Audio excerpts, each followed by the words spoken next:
Who did? Oh yeah.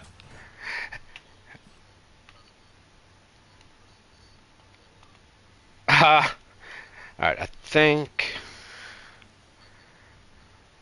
Okay. Yeah. I think I'm streaming. Hey everybody, welcome back to the channel. This is Hit the Curious Sing. I'm just gonna give it a few minutes for people to filter in to make sure I'm streaming, and then I'll go ahead and link the Discord and everything into the chat.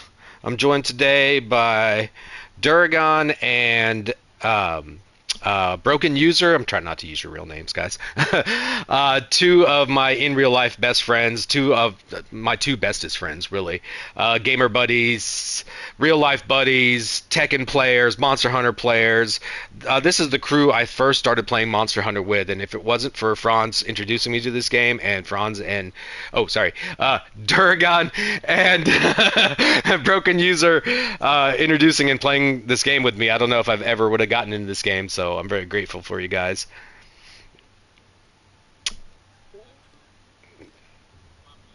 This is the greatest game I've ever played. The pleasure is ours.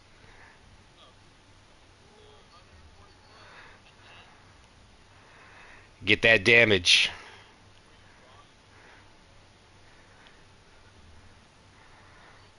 Well, thanks, man.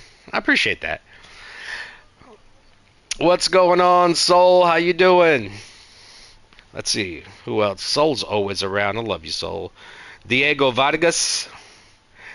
Diego, is that you, Pips? Pips? Or, no, not Afcars.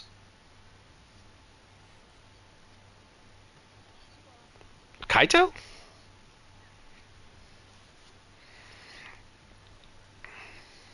No worries, bro. Anyway, guys, today we're going to show the best current longsword build you can have with this iteration of the game.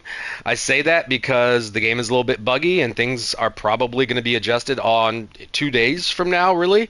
But as the game stands right now, this is what I feel. It's basically Peppo's longsword build with a slight variation that makes it a little bit more high damaging, but a little less handicraft or sharpness, so you have to play even cleaner. It's a build that I definitely have to grow into because I do not play nearly as clean as those speedrunners, you know. But this is basically going to be end game meta unless something changes, which it definitely will. But as of right now, this is what we're looking at. The build is your head is gonna be the Jindahad beta, Arc Vulcan, sorry, male beta, the Guardian Arcveld Vembraces, the Gormagala beta, and the Gormagala beta Greaves in the waist. These are going to be your decorations, and basically the skills you're going to max out. Oh, the weapon you're going to roll, by the way, and this is kind of specific because when you're doing your end game weapon rolls, you're going to need to have it specifically like this. It's going to be a Dragon Ardian level 8 weapon, the Dimensius. It's going to be built with the blade with attack and the 2 tubes with attack as well. And for the roll, you have to get this specific roll. Now, Peppo's roll is different. He only had 1 sharpness boost, 1 affinity, and the rest attack boost. So that would give him 220 raw. This way, I actually get 222 raw because of the deco slots I'm going to put in there. But I got 2 sharpness boosts, so I got 60 sharpness, where Peppo has 30 sharpness, but then he puts in the razor sharp handicraft deco. The extra handicraft gives him 40 sharpness. The level 3 razor handicraft reduces your sharpness consumption by 50%, essentially doubling it, making it 80 sharpness. So this is why it's a little less sharpness at 60, but a little bit more raw attack at 222. And the roll has to be attack, affinity, sharpness, sharpness, attack. Not specifically that order, but those exact things. All right, this is the build. We're going to have crit boost max with the crit 3, attack 3 to get you their 222 attack. And I got a crit 3 here, but you only need a crit 2, but it's a level 3 slot, and I hate seeing a level 2 deco in a level 3 slot, so I just put another crit 3, even though the crit 3 boost 6 doesn't exist. Hopefully they'll release a combo deco that would be like crit boost 2 and handicraft. Would be so awesome. So awesome. I don't really mess around with my secondary weapons weapons right now, so I'm going to eventually make either a gun lance or switch axe ultimate build to run with this. But so I'm not really worried about that. You're going to deco yourself out like this: 2 maximum might jewels in the helmet, Challenger 3, maximum might 2, 3 quick sheaths. Now, until you learn the monster, if this build is a little bit too squishy, and I'll explain to you why, because you're going to have to do certain skills to make this the best build in the game. If you're not playing a certain playstyle, it's not going to be the most damaging and best build, but if you do, then it will be. So quick sheath will be mandatory for it, but you can always replace the quick sheath with Divine Blessing 3. Divine Blessing 3 is really good in this game. I call it training wheels because it's always good to learn a monster's move set, you know, when you can do counters, when you can evade, all that stuff, by having Divine Blessing, because you're going to make mistakes and get hit. But then eventually you want to take out your Divine Blessing and use your quick sheath. We got a counter attack Jewel 3. We got a counter attack Jewel 2.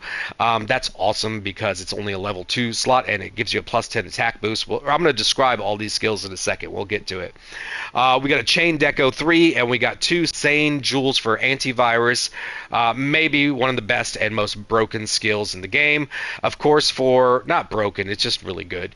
The set bonuses, because we have 2 pieces of gore, we got the Black Eclipse. I'll explain what all this does. But no real other set bonuses. You can build this build other ways, but you're just not nearly going to get enough offense. This is why this is ultimate meta. This is about getting your damage as high as possible. Okay, so your base affinity on your weapon is 10%. And so because you have maximum might maxed out, that's an additional 30. That's an additional 30%, so that's a total of 40%. Weakness Exploit has 30% affinity on weak spots, and additional 20 on wounds. I don't really care about the wounds. All I care about is the 30 on the weak spots. That's going to be 70 total affinity. Antivirus gives you 25 when it's procced, so that's going to be 95. So basically you have 95% affinity with this build, and then when the monster gets agitated, during agitation, of course, you have level 2 Agitator. That's going to get you another 5%. That's how you get your 100% affinity on weak spots. This is your head. This is your tail. Depending on the monster, some monsters have weak wings, where others might have stronger wings and weaker legs. Generally, the legs are pretty weak for most monsters. The underbelly is generally a weak spot, unless it's like a monster that has really hard skin or something like that. So these spots are always going to have 95% affinity or 100% affinity. If you want to roll your weapon with 5 extra affinity to always have the 100, you can, but again, this is the best of the best, not comfy, so this is exactly how you want to build it. And so basically I explained the skills that you need for the affinity, the weakness exploit, the maximum might, the antivirus. Other things that are important, the crit boost we've already talked about. The attack 3 is just increasing your attack by 7 in the build. Quick Sheet 3 we just talked about. The constitution that comes in your build with your Arc Vulcan right here is, where does it come? Oh, sorry, your Gore Beta piece is really good for conserving some stamina, because the way Maximum Might works is once your stamina is full for like 2 seconds, it procs an additional 30% affinity, which means 30% of your attacks are now going to do 25% more damage. But because I have my crit boost maxed, 30% of my attacks are going to do 40% more damage, and that's huge. This is how you're going to get mega eye-popping numbers, by having 100% affinity and maxing out your crit boost. All right, so where are we after that? Constitution, Agitator, Adrenaline. Okay, let's talk about these 2 skills specifically, because this is why this build is going to be determined by a certain playstyle. First of all, you have your Burst Deco. Every single build in the game, Franz and Durgan and Broken User, you should pay attention to this. Having the Burst skill, which is your Chain Jewel Deco 3, is probably the best single slot in the game for weapon. It's a skill where once you hit the monster once, you add a 2 attack raw increase to your damage, and once you attack it 5 consecutive times, you add an additional 5 attack raw. So that's 7 raw damage that you just added by doing 5 consecutive strikes. And it only costs 1 deco to do. And if you do the math for one single slot, that is the most damage you can get out of a single slot skill in the game, and it's good for every single weapon in the game. Your first time you hit them, you get +2 raw, and then after the 5th hit, now if you don't do all 5 hits in a certain amount of time, yeah, it restarts and you have to start again, but the window is very, very generous. So as long as what you don't want to do is hit them twice, get hit, and then get up and try to attack them. You want to hit them once or twice and roll out of the way or do whatever to not get hit again, so you can keep your chain going. And then once you get to level 5, it procs for about 30 seconds, I believe. No, it keeps going as long as you're hitting the monster, and then when you stop hitting the monster after a few seconds later, it'll stop. So in those situations when you have like a knockdown or a mount or an environmental hazard or trap or anything like that, this builds that 7 damage after a couple of hits, and so that during that whole open window of punish, you're just getting way more damage with this skill. So always have at least 1 level of that. And then for the longsword specifically, you got this skill called chain, or sorry, not no, that we just did chain. Counter, there we go. Counter, it's called a, is this counter strike or counter attack?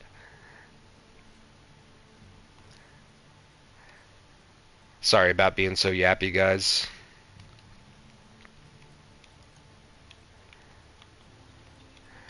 I don't know which one it is. Counter attack. Okay, yeah, counter attack is adrenaline rush. So what this does is when it procs, it temporarily increases your attack power after executing a perfectly timed evade, just as the monster attacks. So at level 1, this adds an attack of +10, which is huge for 1 slot. 10 attack raw for 1 slot. See, level 2 is 15, level 3 is 20, so level 2 and 3 go up by 5, but just that first level is +10, which is huge. And so it says that this happens every time you evade, but it also activates every single time you do a move in your moveset that has iframes. So for the longsword, that's your foresight slash. As a longsword player, you're going to be doing foresight slashes constantly throughout the fight. As you do a foresight slash, you add 10 attack raw for 45 seconds. It doesn't reproc if you do another foresight slash, but as soon as that 45 seconds is done, for mostly as a longsword player, you're going to do another foresight slash. And this is what I mean that the build is kind of going to be dictated by a certain playstyle, because if you're not good at foresight slashes and you're not good at EI spirit slashes, then this is not going to be the best build for you. But as any longsword player is, they're always trying to improve those 2 specific aspects of their game. A, because they look badass, but B, they're your main counter mechanisms to always be in control of the fight. So Adrenaline Rush will proc with anything that has iframes or anything that anything that has iframes. Dodge roll, your evasion mantle that increases your evade will proc this as well, and proc the evasion mantle damage buff, so it's not a bad thing to stack with this, although the corrupt mantle is just broken right now, so it's the best thing to be using. You can also proc it with, what else from the longsword has iframes specifically? I think that's about it.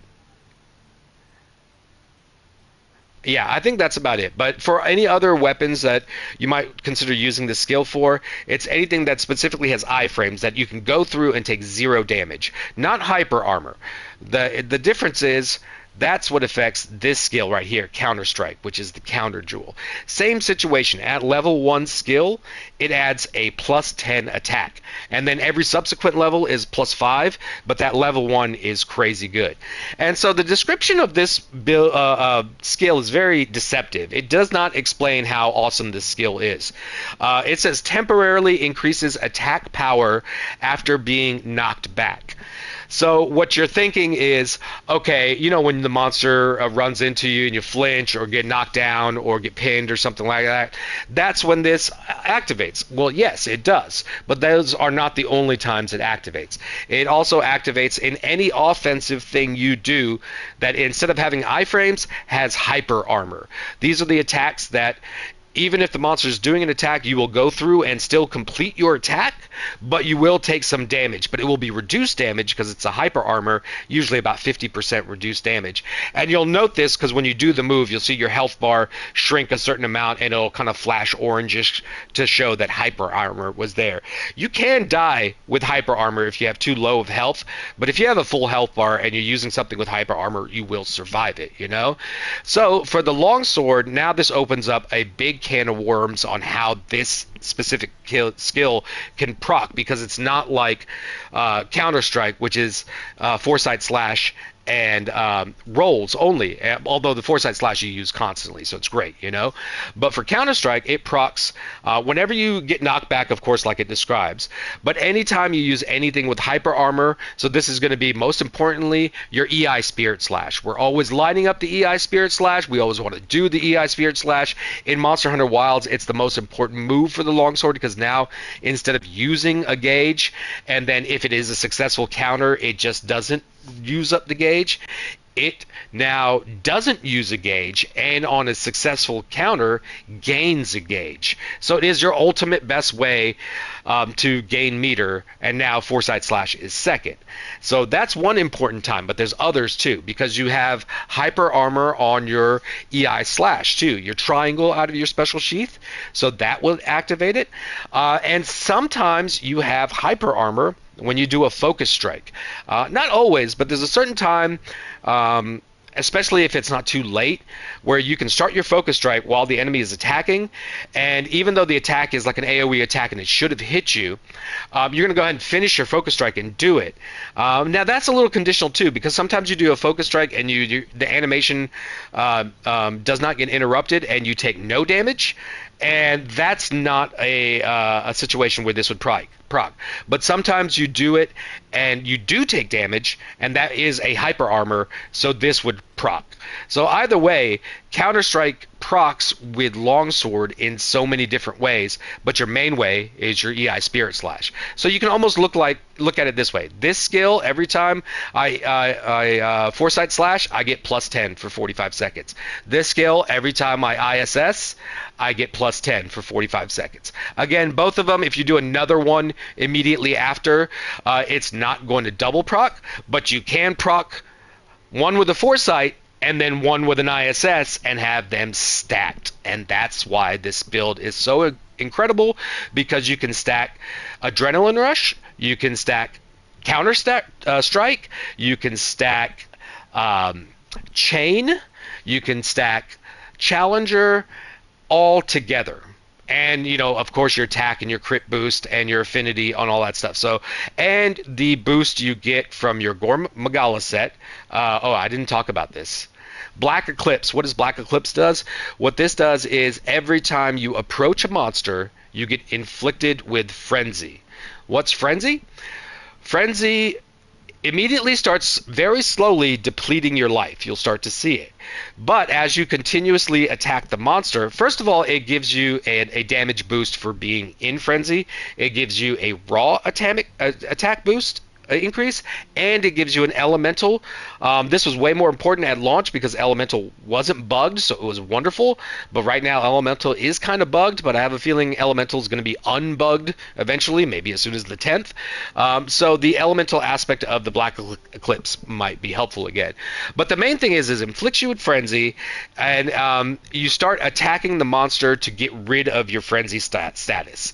Once you are rid of your Frenzy status, you cure it. Then your skill Antivirus that you stacked in procs. What does Antivirus do?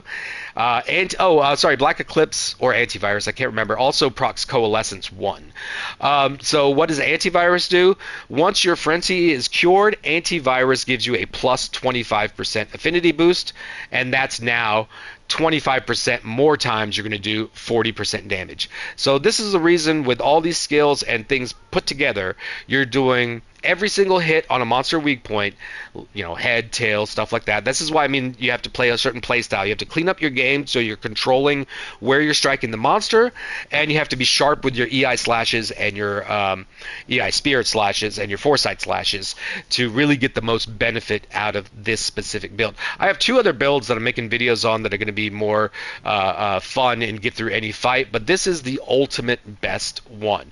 And because everything stacks consecutively, you just get huge and tremendous damage. And you know, of course, there's no defensive skills, there's no divine blessing, there's no recovery up, there's no fire resistance. This is a fight that, you know, when you actually are comfortable with the fights, that's at the phase of the game where I am right now. I can beat anything in the game. Anything in the game quite easily, really, depending on how I build and what skills I put in. Divine blessing, fire resistance, whatever I need to do to not be affected by the monster and get through. But now I'm getting to the point where I want to fight these tempered endgame monsters with the best sets, and I'm going to cart a lot more. I've only carted like literally like 6 or 7 times since I started playing this game, but I'm going to start carting way more because, you know, same thing that happened in Worlds. Fuck all the defense. Let's go straight up offense and kill as quickly as possible, you know? And that's about it. So I'm going to be testing out this build with Broken User and Duragon. And yeah, if you guys have any questions, Franz or Duragon, Duragon or Broken User, if you have any questions about any of the skills or anything that I just mentioned, feel free to ask. And yeah, I'll shut up. My mouth is dry. Let me drink some coffee.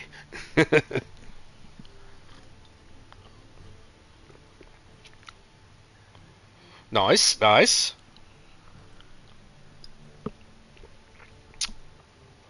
Ziamex. I'm sorry, man. What's going on, Zaya? Soul, of course. Boy, what's up? Big Iron. Big Iron in the house. All right. All right, let's play with the... Oh, and by the way, I called this build... I know Peppo... The reason this build isn't Peppo's build is because my roll is different on my weapon, and it gives me less sharpness but slightly more attack. So I'd have to play cleaner than Peppo, and I don't. I'm not saying it, the speedrunners, Peppo, all those guys are way beyond me in skill. I just like learning from them. I like learning techs, openings, skills, builds, all that kind of stuff.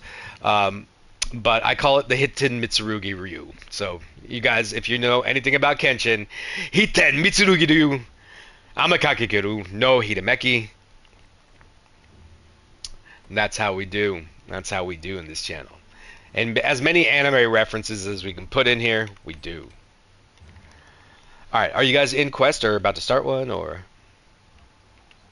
just one? Alright, I'm ready. I'm done yapping about my build.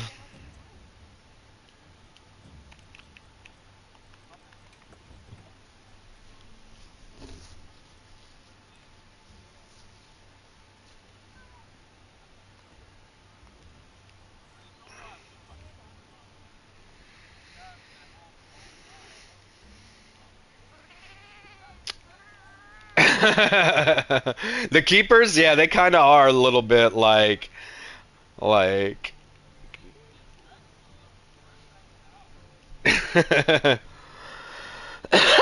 he does it again. Ah, abandon the women and children. The Arkfeld is back. That is funny. You're right too. He is like that.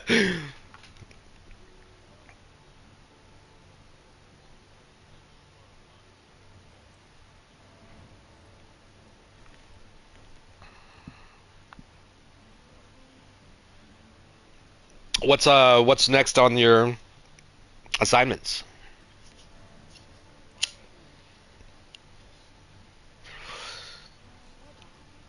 Yeah.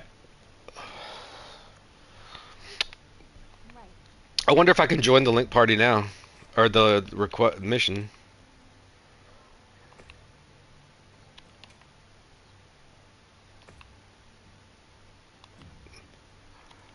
All right, let me save first.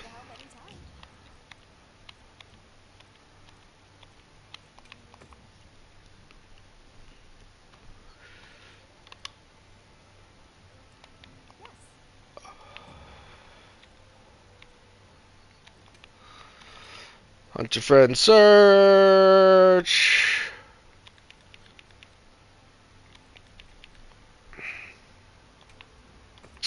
You. Oh, I just joined yours. Are you in the same? Okay. Oh shit. Am I? Yeah, there you guys go. Oh no, that's other lobby people. Come meet by the tent. Let's see. I want to see what you guys look like.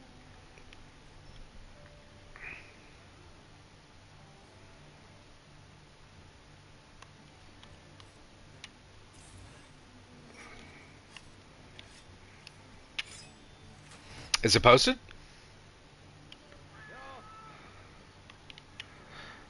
Oh yeah, I should be able to come. I think.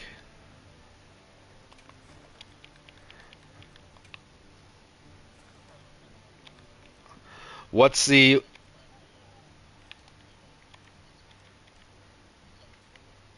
what's the monster?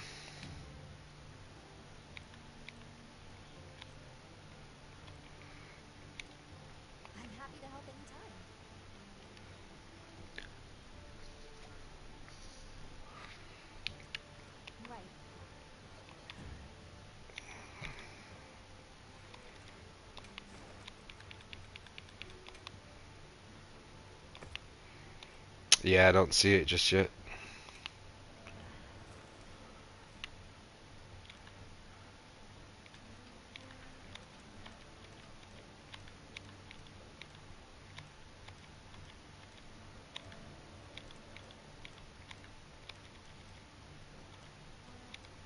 Huh? There's a guy named Hunter.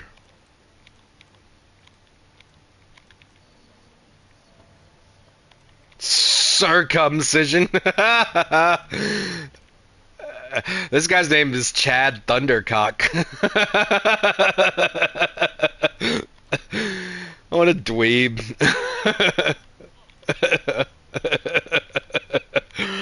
My name is Chad Thundercock. Mother, where's my asthma medication?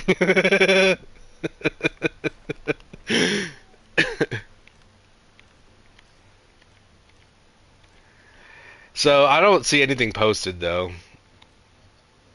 Yeah, bruh, bruh. All right, let's see if I have any investigate. What?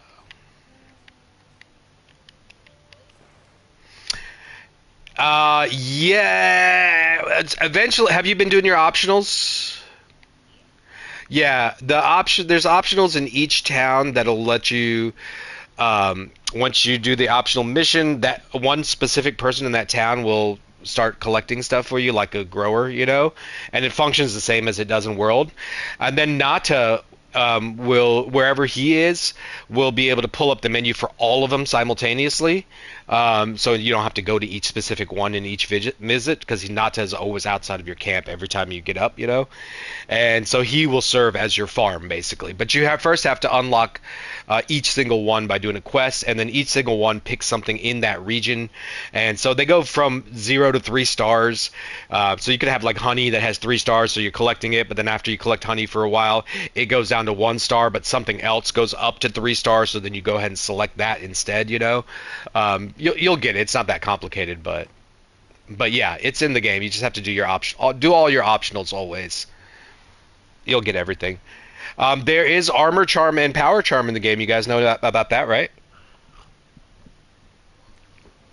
Oh, you guys aren't. You're not there yet. In higher levels, once you get to this place called Suja, there'll be a couple of optionals, and one will be for the armor charm, the things you put in your inventory, so you have a permanent plus 5 defense boost and plus 5 attack boost that you just keep in your inventory. Those two things are in the game.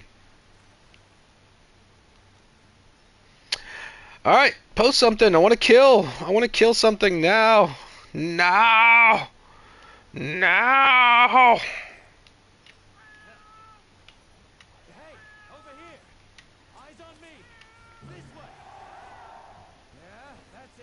Why's it got to be a white area, bro?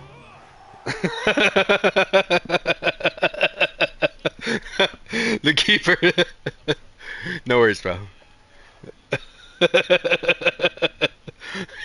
It's in Crackerville. It's in Crackerville. I don't know if I can say that on stream. My bad. My bad to the residents of Crackerville. A bad streamer. Uh, there's got to be a way I can get into your assigned quest. There's got to be.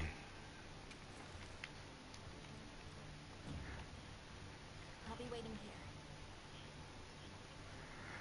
here. Yeah.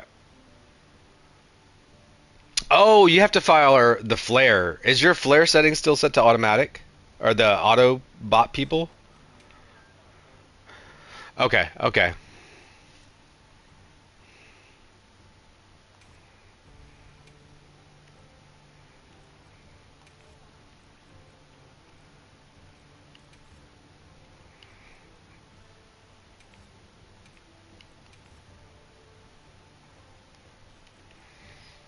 Locale, any platforms.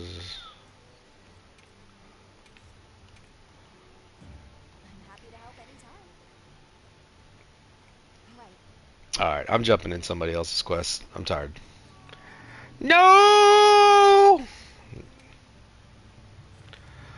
Anybody do anything good? Look at those rewards. Yeah, it's full.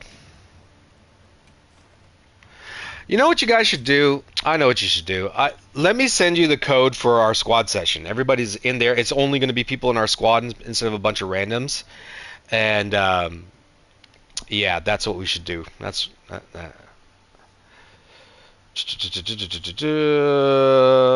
me pull up the code right now.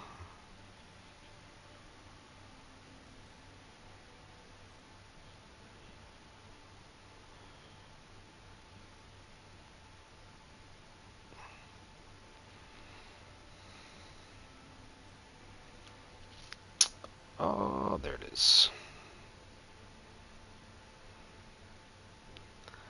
Copy. We have a group chat going? I know we have a voice thing going, but do we have a... Yeah, we do. Alright, put that in your lobby ID.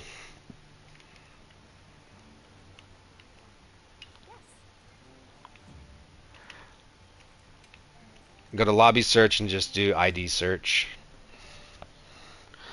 What is it? It is E86XE 7 quart. EX. Oh no, E86XE.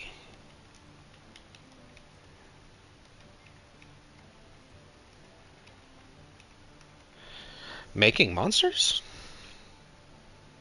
7KT.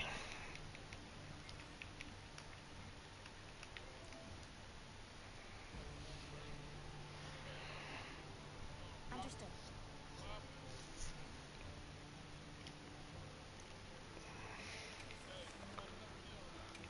I'm coming, I'm coming, I'm coming. Oh, nice. We can be in that lobby, and because we're still in the link party, every time you do a quest, it can make sure, like, at least I get in, and somebody else in the squad is going to get in too, and we. Yeah, you are. Yeah, you are. You got the Hit 10 Mitsurugi Ryu Master coming, bro. You strong enough. We got you.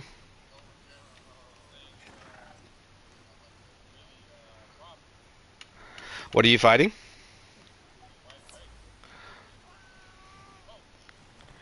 Arkveld?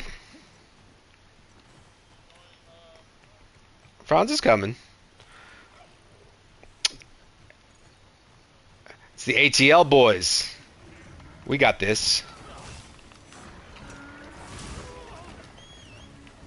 Arkveld, yep. Nice. Got the mount.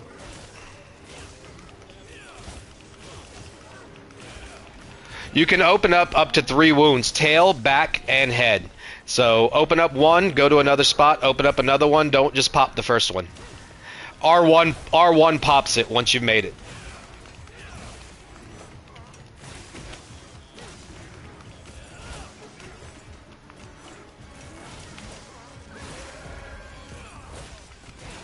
No, it's damage. You did enough damage. Oh, come on. Oh, come on, hit the head. Man, how did that miss? I just missed red charge because of that too.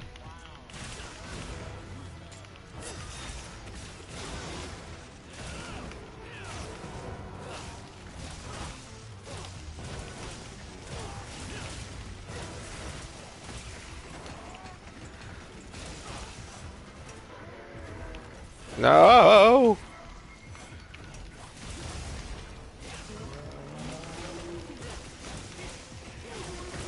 Pop those wounds, bro. The wounds, oh shit. The wounds that appear on his right arm are his arms. Yeah, there you go. There you go.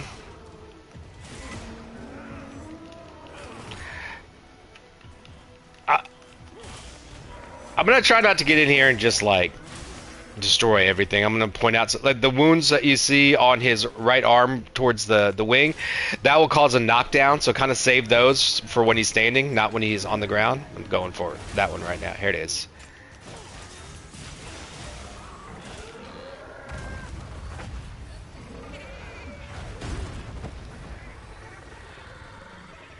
It's just a cutscene. I think you just.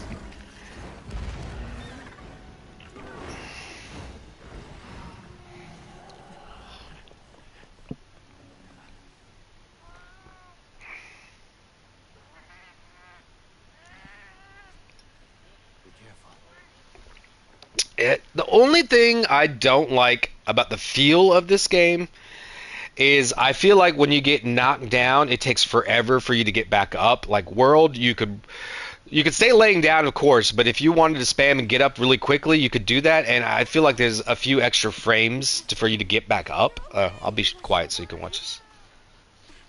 We hid in the cocoons. It tricked the guardians. And these? Wow. I am once again in your debt. Thank you. The strength you possess. It is. You saw it, right? What Arkfeld was doing. Yes, it was feeding. It's unprecedented. Where did it learn this behavior? Can it still be considered a guardian? And if not, what is it in danger of becoming? This has never happened before. No, at least not that I'm aware of. Wait, the old Harkin. She would know more than I. They all hearken? All hearken. She is somewhat of an advisor to the Keepers. She hearkens information from far reaches and has amassed knowledge from across history. So, the Harkonnen, yeah. Where can we find her? In a village some distance from here. But a blizzard in a giant monster there makes the path treacherous. No Keeper dares make the journey. Let's go.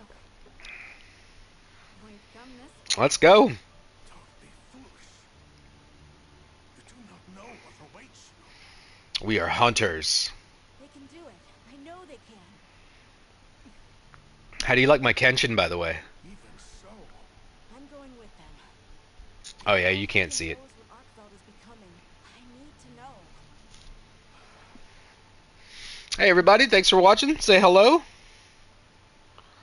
please take care of him. Just helping my boys go through the story. Your courage brings us the answers we seek. Practicing my new build. Better if we're gonna Or the greatest build. Agreed. Let's regroup at the Keeper's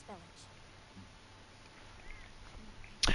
Yeah, a little bit, but not quite like that. It's just my endgame weapons, that damage output is just so high compared to what you're doing right now, you know?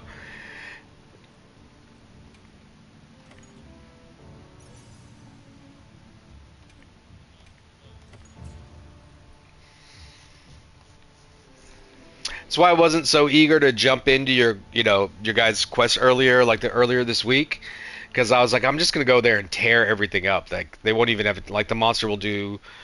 And the same thing was happening for me for people that were higher ranks and better builds. Like the monster did like 3 moves the entire fight, and I was like, I had like all I did was just attack, which is fun. Don't get me wrong, but I'm like I had. But then you get to the tempered versions, and then you have to like learn to fight them, and it's like I didn't know you could do that. I didn't know you could do that either.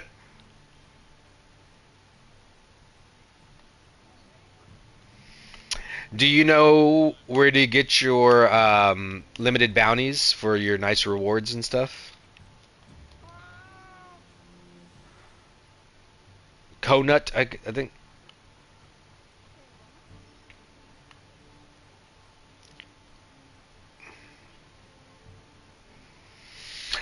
Yeah, yeah. The game is not very grindy though. Don't worry about it. If you play, just play and fight the monsters. You'll get everything you need to build the perfect endgame stuff. Like you know how rare attack 4 decos were in Monster Hunter World Iceborne? The equivalent to that is attack 3 here.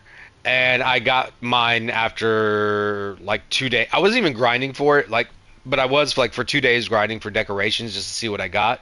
And in 2 days, I got at least one of every single decoration I was wanting. So there's no build I cannot make right now. Um, it's not going to take you long to be able to make any build you want to.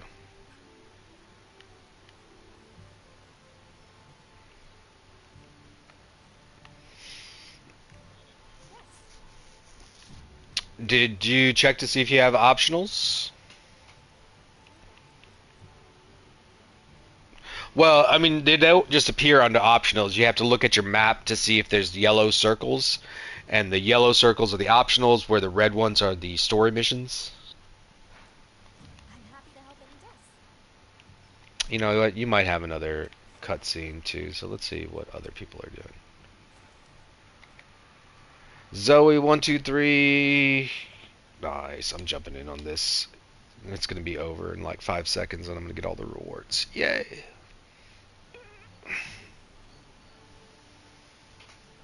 Understood. Be careful out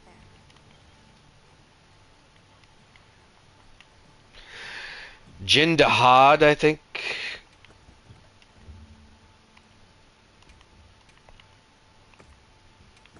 Ah, they finished.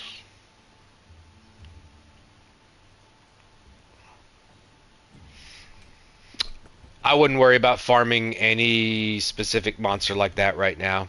Because by the time you get the gear, you could have just progressed the story a little bit and had better gear available to you. And what I was doing is I was building a set. Like I looked at my bonuses and stuff and decided, hey, I'm going to build this set. And then that set is pretty much good until you get to the point where you want to build your next. So you will build and add stuff to it, but you don't have to like, here's a Raytheon, let me get all his parts. Yeah.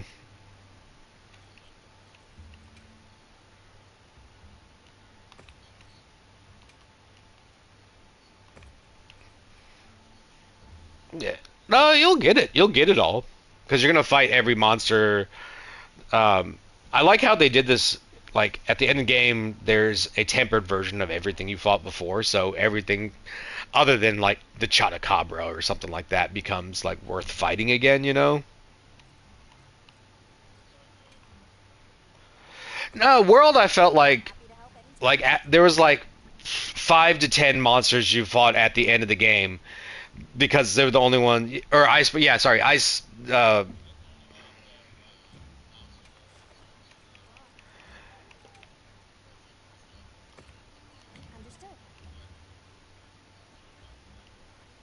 Nergigante. Yeah, yeah, yeah.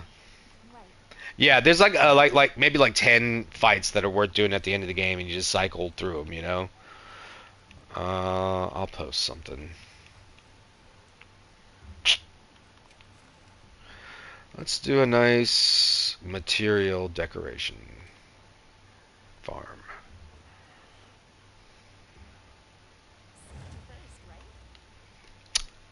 Yeah. Oh, are you about to start that? Oh shit, I'll jump in. Oh, but you're gonna have to watch it. No, that it's a fast cutscene. All right, my bad, guys. I see. Take your time.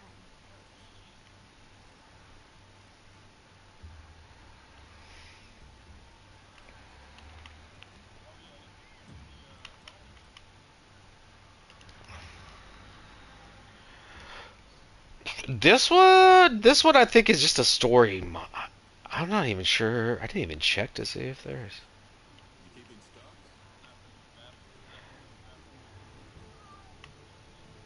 What's going on, Akaru?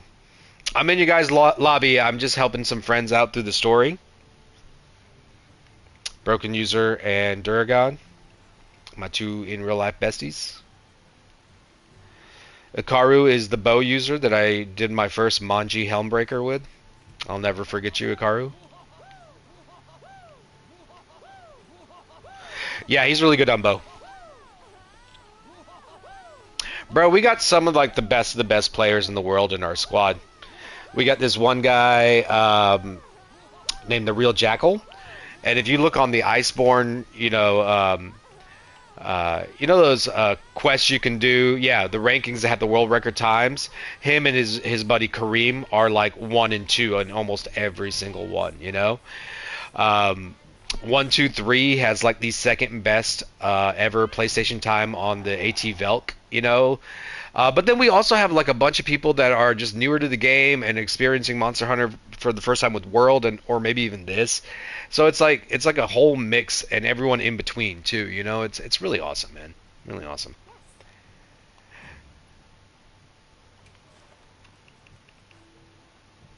Kareem is always second. Biggie, Biggie. Be good, be good. But you'd be surprised how many of the record boards are Jackal and Kareem, Jackal and like those two together. Cac is in there a few times too, but like so many times you just see Jackal Kareem, Jackal Kareem, Jackal Kareem, and then you hunt with them and you completely understand too because like there's not the many fights that I've been in with them that things just didn't seem automatic. It's posted, excellent.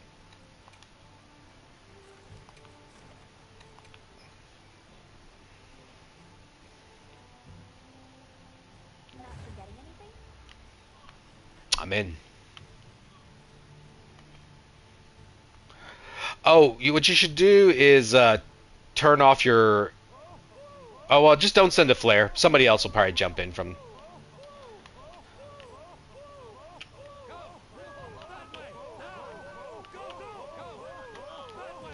Oh, you're in. Shit, I'm coming.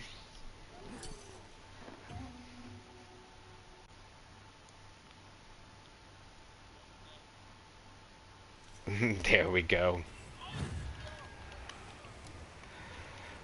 Do I need to take a hot drink in here? I think I do.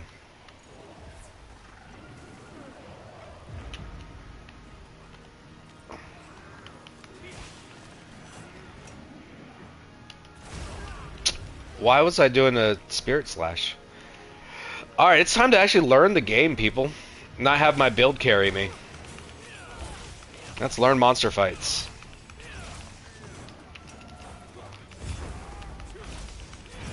Stuff like that. Foresight. Oh, I'm stuck. Oh, ledge.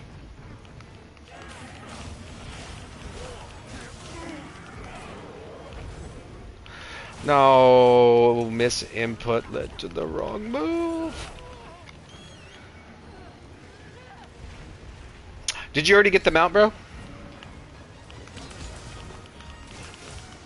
Oh, no.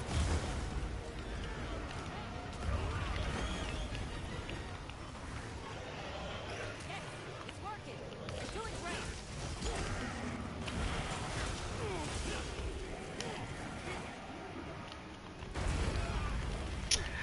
Alright, that I need to...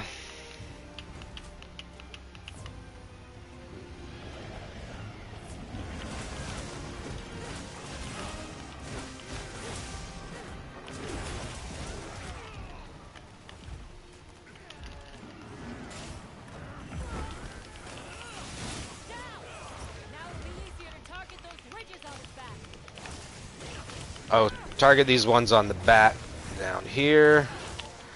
Ooh, he's got a woo.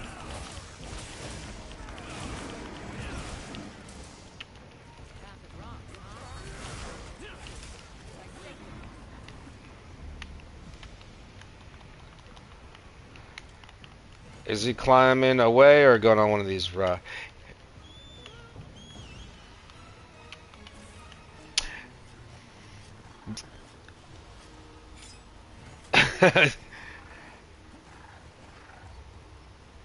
It's how he uses the ice to grip. Gravity doesn't allow that. You're probably right.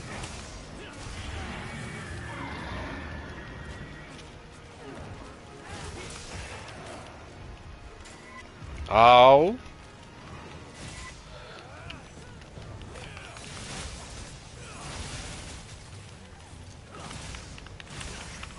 Is that a weak? Yes! Get it!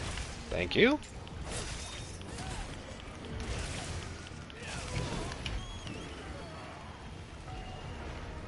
What happened? Got the mount.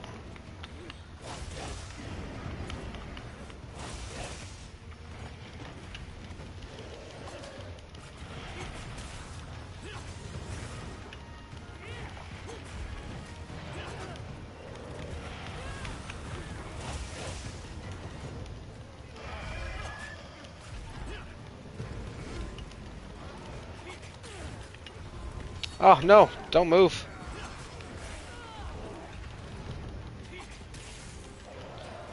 Try to get that tail wound if anybody's near it.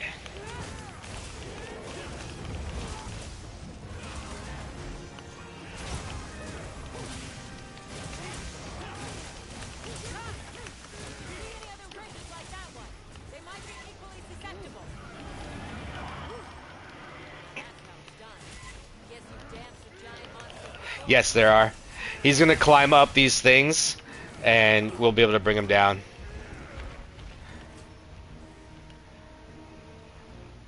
Actually, I think he's doing it right now. No, this is when he calls the thing. I just flashed him out of the sky.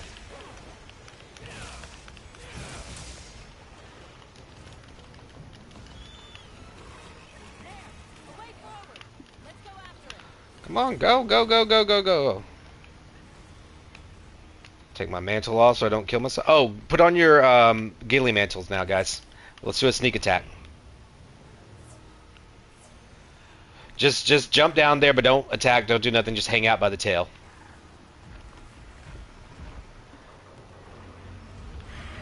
Well, somebody did something.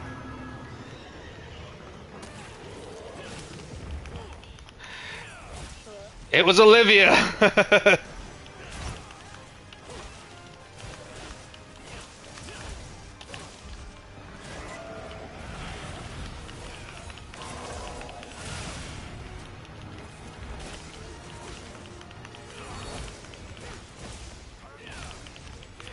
Ah. Oh, there he goes. He's gonna do some ice breaths. Oh no, she's still not going up. Jesus.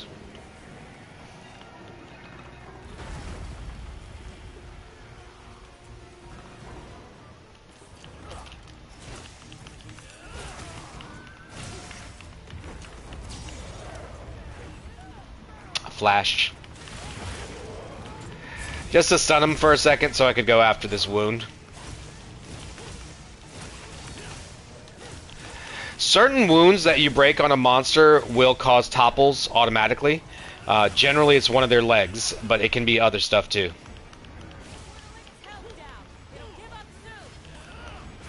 Alright, watch out. He's going to do some ice breaths. But then if you're... Not yet. It's part of that thing is going to fall away, and then you'll see an option to clutch claw it, and then you can do it. See, now that it fell away, got it. Don't be under him because it'll smush you. He likes smushing.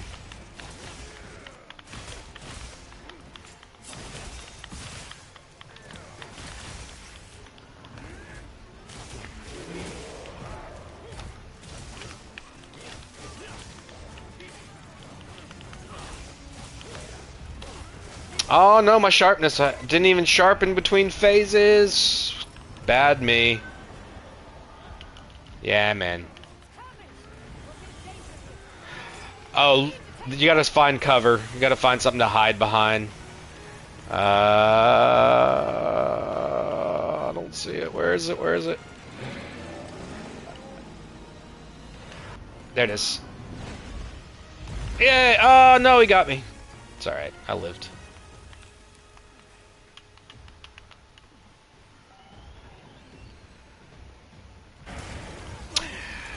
That move was my first legitimate cart in the game. I didn't know what to do. Oh, why am I stuck? No!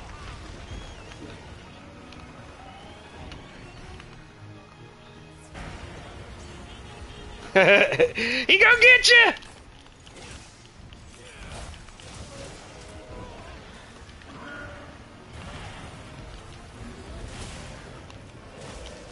Oh, that was a wound pop.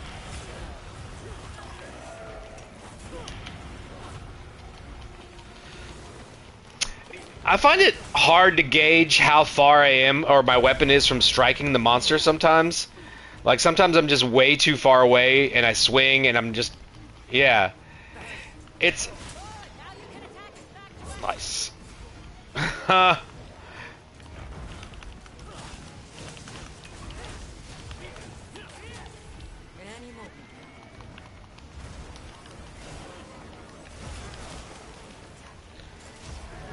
Adrenaline rush. Nice. I broke the ones on his tail. His tail's close to breaking. And he should be close to a second mount, too.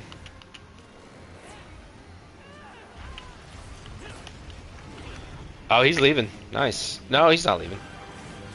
You fooled me!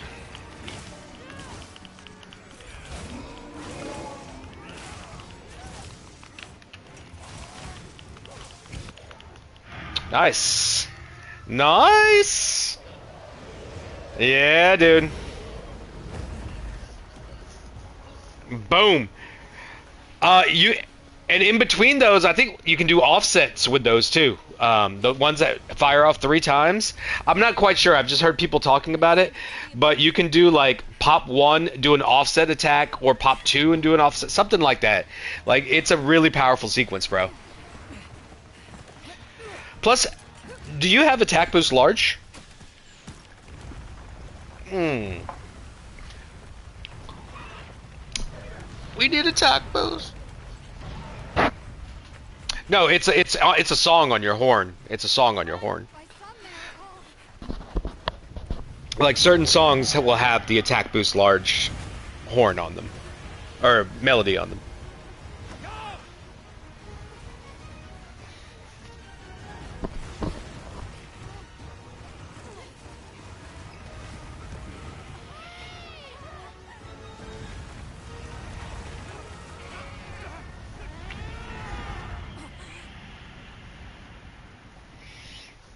Oh no, I fell. I fell.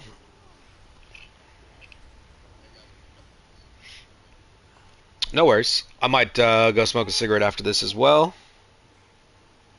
I'm okay.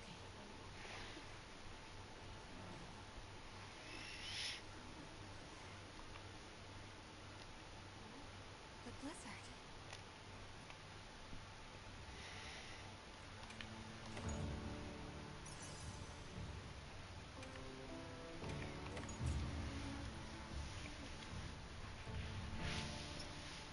Attack Jewel 1, nice.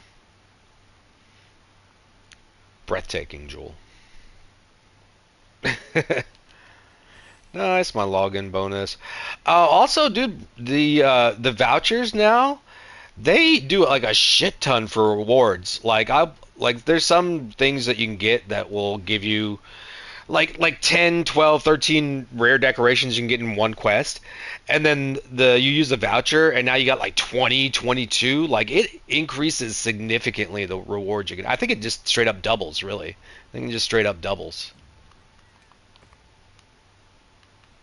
Anyways, guys, I'll be right back.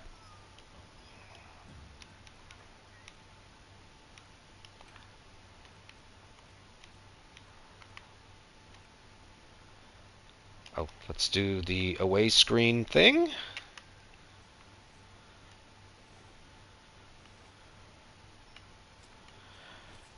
One thing I don't get is why is this camera so close to my character when I do my poses and stuff?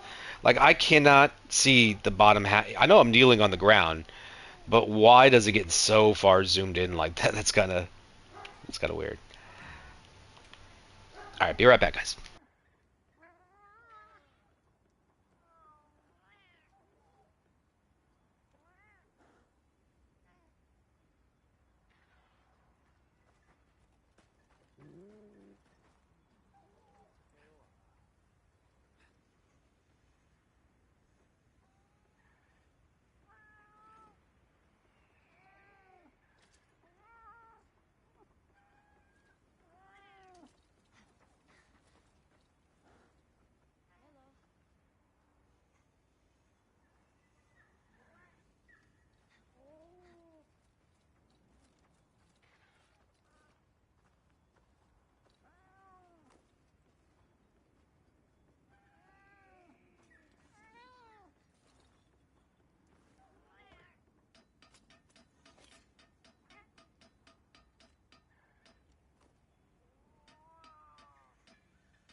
All right, where we at, Trey?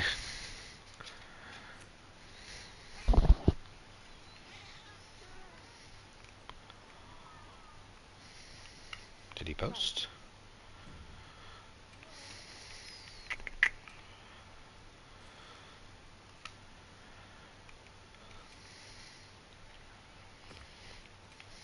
Nope. Jump into this quest. Nice rewards. What's going on, Zoe? I am in the session. I'm just in the voice chat with my besties. But I'm just jumping into hunts. I'm down for whatever. You post it, I'll do it. I'm working on. I got my ultimate build now, so now I have to improve my playstyle to take advantage of my ultimate build. Why is the music so dramatic? Shit. Bat. What's up, bro? I'm in your quest. Give me 1 second. Let's invite everybody.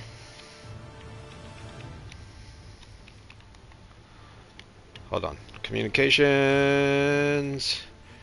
Everybody.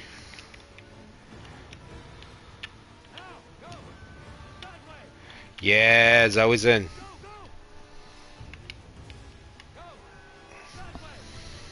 I salute you, Captain. Oh, Captain, my Captain.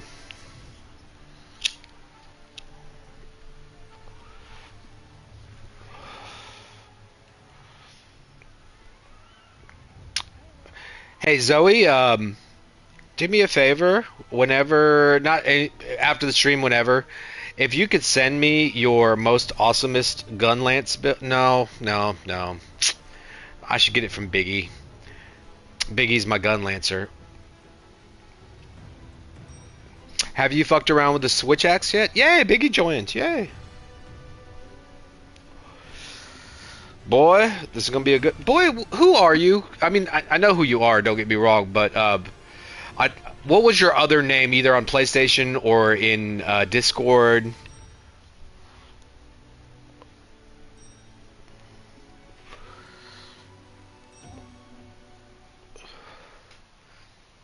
Boy,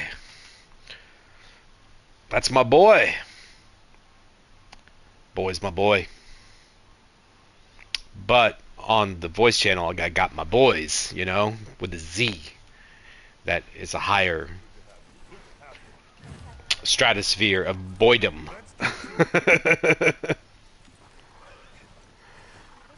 Oh boy.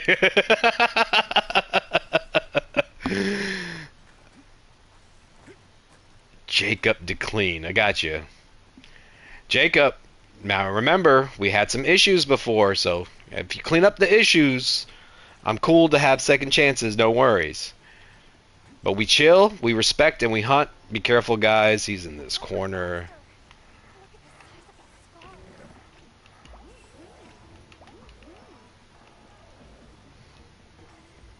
Ready? 3, 2, 1. Let's go!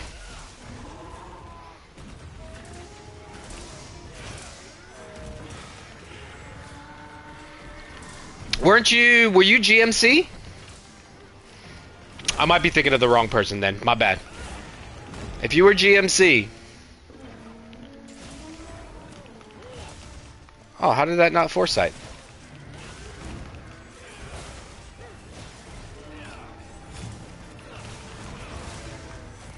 Oh, the second one. That's not you. Okay, okay. Never mind. Never mind. Jacob, my bad. My bad. I was confusing you with somebody else. Somebody got on and was being kind of disrespectful and really crappy and sexist jokes and stuff like that. And, you know, it wasn't just like you hear and you ban them, but, you know, you talk to them, be like, hey, chill out. We don't, you know, come at people like that. Even if you're joking, be more mindful about how you approach people. Because that's big in our community. We have people from literally all over the world. I'll give you an example. I won't use names. I think it was a couple weeks ago. Somebody said this really kind of terribly and racist joke about Chinese children basically being in sweatshops like around Christmas time. That's why they don't celebrate Christmas or something like that. With a Chinese member in our party that just wasn't speaking, you know, and that's not cool. You know, I instantly was just like, dude, we need to talk right now. And that person they weren't banned. They were just like, okay, I'm sorry, my bad. I was just joking. They were a little nervous and like new to the group and just wanting to, you know, be part of the group and stuff like that. And sometimes we can joke pretty kind of mean-spiritedly because we know each other, you know what I mean? But this was something else. This wasn't that. So anyways, but it's not like something that kicked him out of the group or anything like that for. It was just something we talked about and made sure that people were mindful of. So my bad. I just kind of, I can't even see my character. Shit. I need to do my red outline again.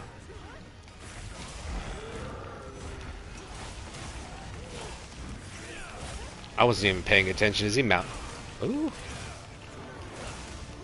Yeah, he's mounted. My bad.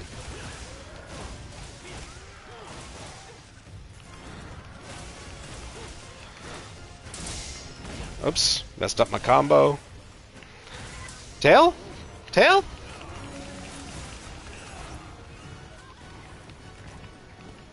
No tail.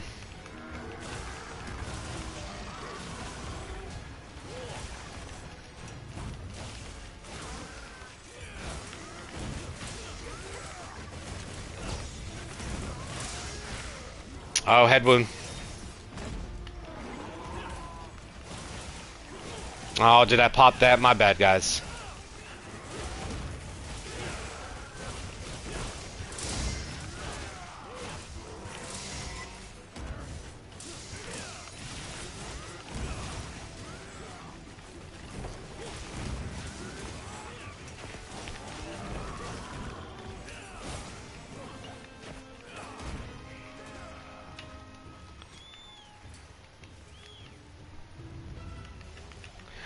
I don't think I've done a single EI, so I don't have that damage buff. That plus 10 is big. If I want to outproduce my 4-piece gore set, I need to get that EI. But that's my problem. I don't know the move animations as well as I get more of the monsters comfortable of knowing like when to foresight, but not necessarily EI. Like the roar, I know that. So I'm slow to get back up to red charge, basically.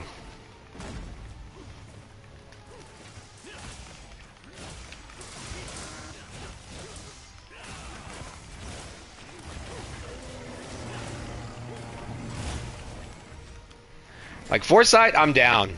I'm getting that at least on Arkveld. No, I didn't mean to do the flash. Sorry, guys.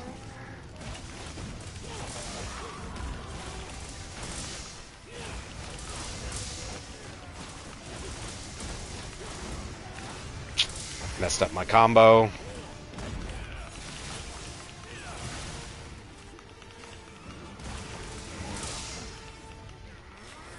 Oh, he's got a wound. Exploit the wound. No.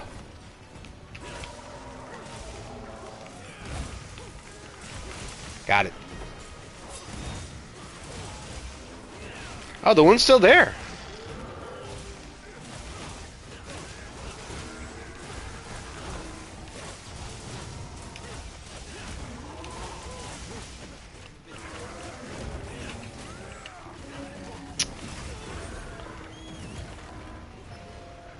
A little lag, maybe?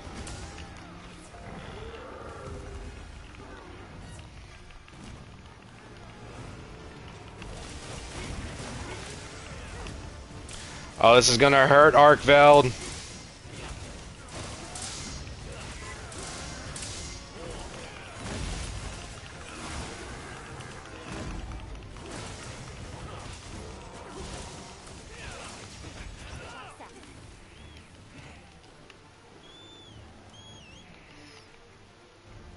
Oh, he's going all the way down here. Oh, I had my camp.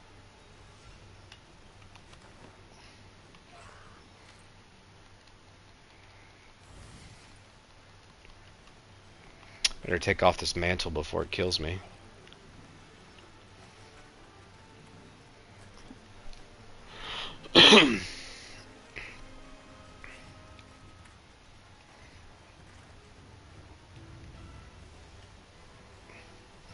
Guess everybody wants to trap him. I like killing. In my digital world, my digital self, he likes killing. He doesn't like trapping. I mean, he's kind of a jerk sometimes.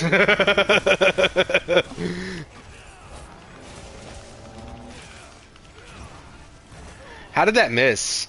Like, what is happening with my camera angle right there?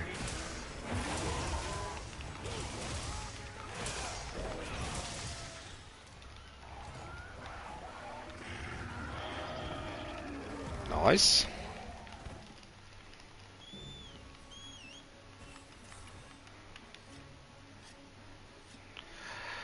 I hate that.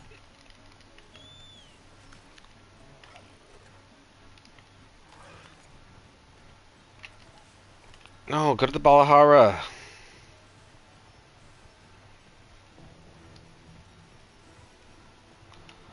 I'm coming.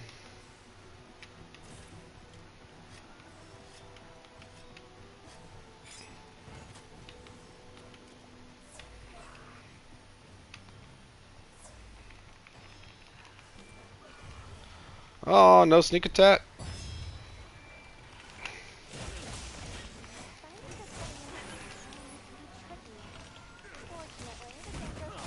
Alright, let's practice the EI. Oh, I ain't gonna do.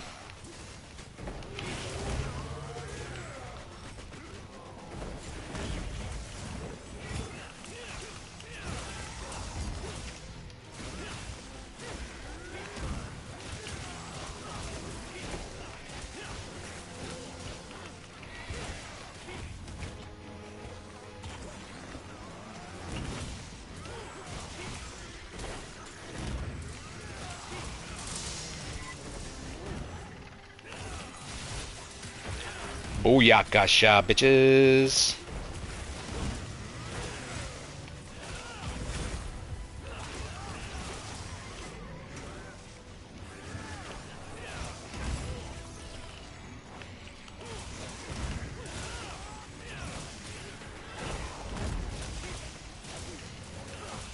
What's going on, Soul? Welcome back. Oh, how did I miss that?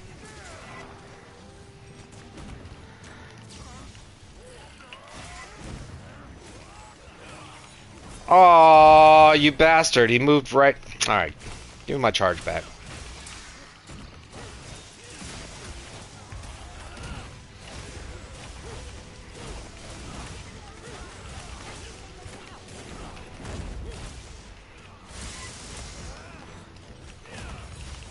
Nice. Did you see that? Did you see that attack flurry at the end? It was like blade, bow, gun lance, and then the poke from the helm splitter. That was great. That was great. Well done, everyone.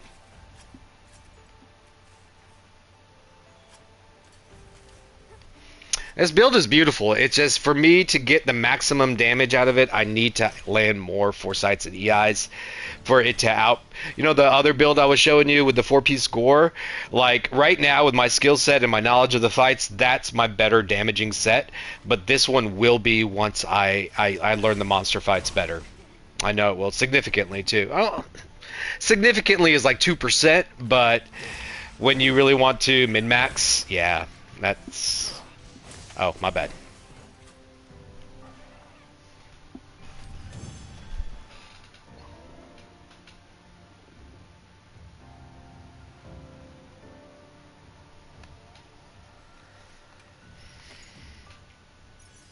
What's your next quest, Trey?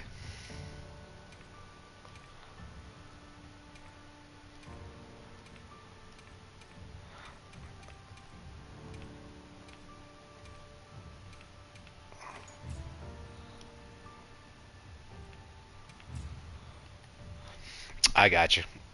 I got you.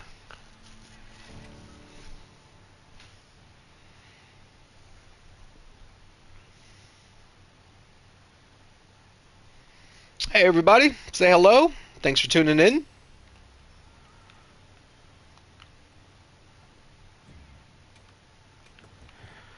If you're tuning in because of the title and want some information about the build, just let me know. I'm working on my yapping. Try to increase my yap. Yap maxing, man. Min-max the yap. Increase my yap gauge. Go yap ultra instinct.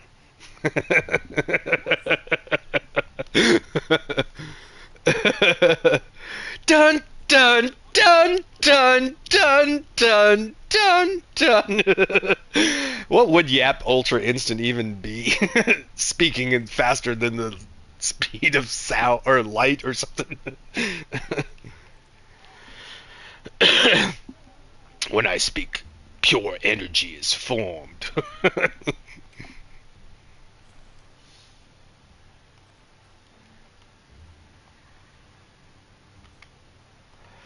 be waiting here. Got some shit, bro? And the others.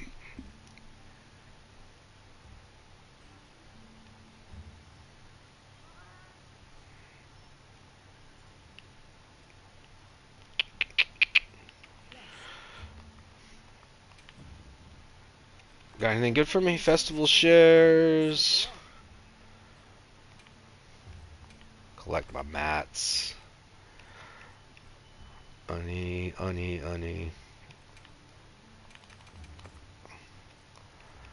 What's good here? Get some shock trap stuff. Magdragora's done. Oh, more honey. Alright, well then let's do this one as bitter bugs.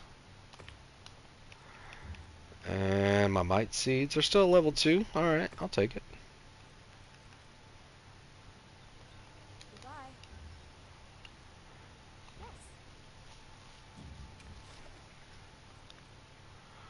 Yes.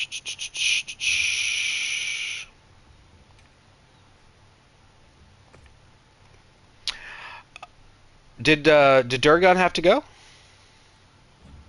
happy to help anytime. Oh, I got you.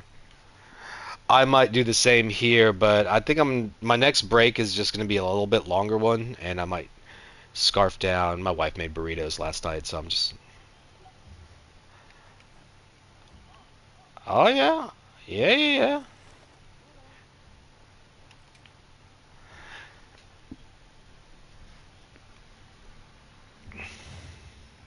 Are you in the lobby, bro?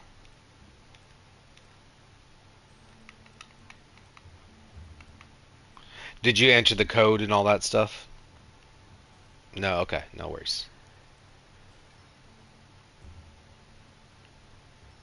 Oh, you're already in quest. Okay.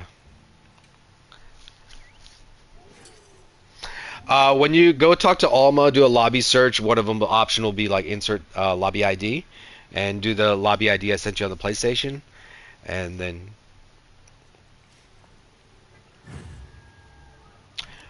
be in the squad lobby, man. You're a member of Zero Faints, aren't you? Aren't you? Hell yeah, you are. You're one of the OG members. Me, you, and Franz. Although back in that day, it was Monster Hunter World Tekken. I remember that MHW, the OG squad, man. The original 3 level of hunting horn, hammer, longsword.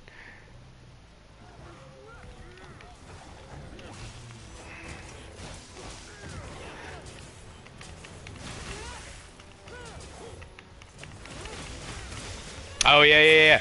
Oh yeah. I know what you mean. I know that hit stop kind of where they just go straight. Like Odegaron especially would just do this thing where he just dived like head first.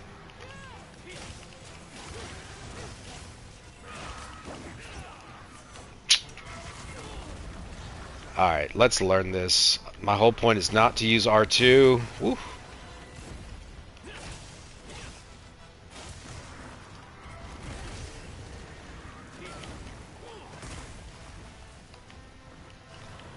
I'm also trying to get better at aiming in focus mode.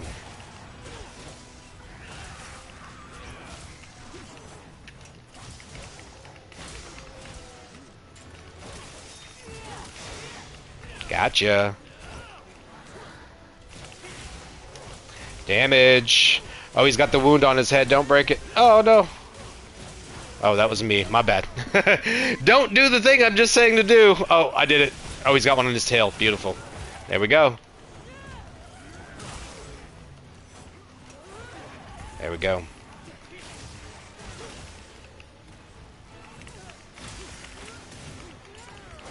Harley Quinn.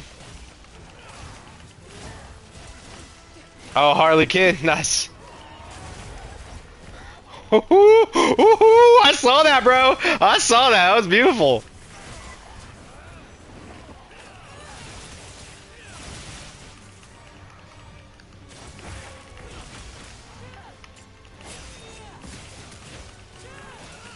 I love this move right here. Oh, I missed it.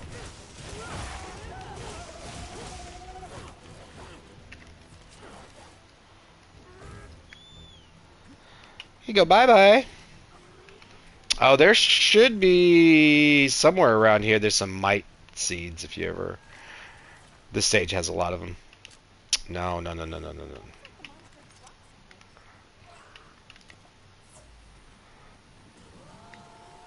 Sharpen, not heal.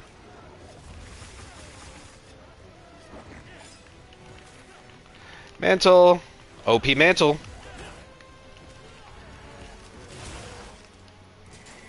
Oh, come on.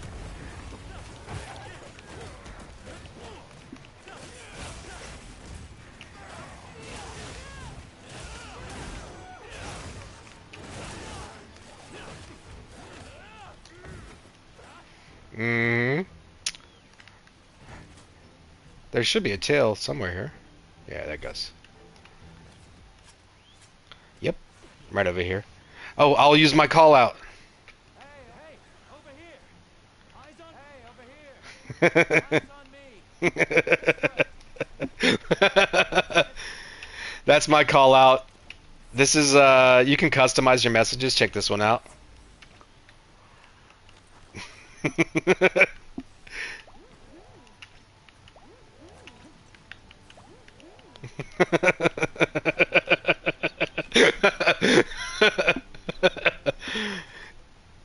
Yeah, dude. Anything that has like a preloaded message on there, like I think this one said like love or something like that. You can make say whatever you want. But the phrase can't be too long because it'll be too small to be read if you try to make it too long. But oh, wound. I got you. Come here, wound. There we go.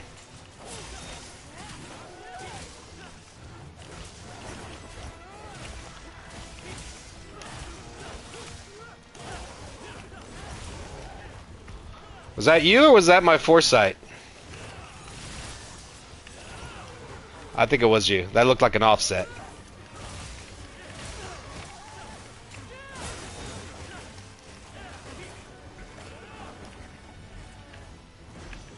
Oh, he's got that wound on the back leg, the purple one. Oh, that's death. He dead. I just need to get a few more EIs in there. I got my damage burst or boost for my foresight slashes. I'm just not getting the EI ones. I want to see those eye-popping numbers.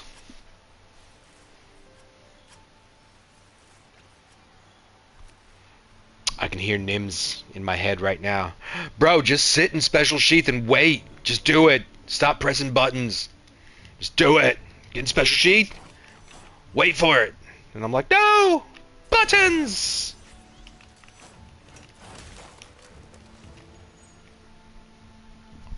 Oh, let's tell this guy to follow me on YouTube.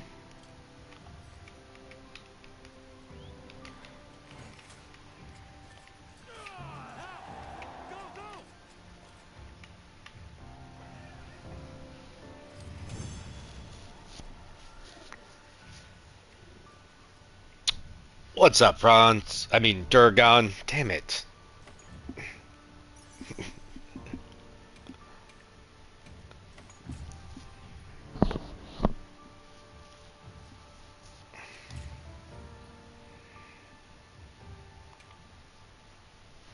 I like this. I like this build, though. If I play a little bit cleaner, I won't need Razor Sharp. And I can keep this attack boost 3 in here. You guys are using your barbecue grill, right? What?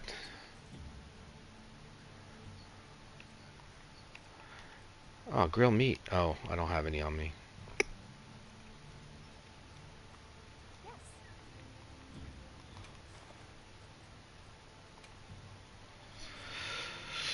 What do you want to do, Franz? Which one? Are you looking for a specific part? Because I had got some investigations for some of the rare parts that guaranteed them. Like I got a Rathalos here. You got to be Hunter rank 9 or higher. And it guarantees a ruby.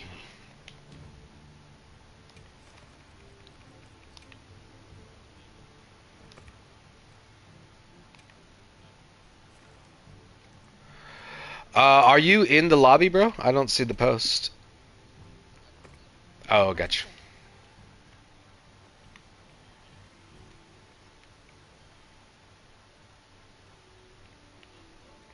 Zuwoo! I like that name too. Zuwoo. Who you, Zuwoo? Who you? You need that ruby. I know what you need. Do you want to do one that guarantees the... Oh, the webbing? Hey,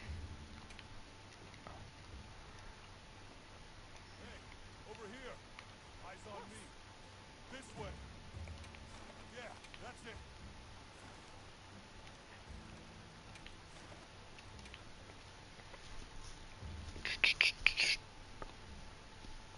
Should we get started? Oh, let me just get my items refresh. I just jumped into Duragon's quest. Broken. You should jump into this one.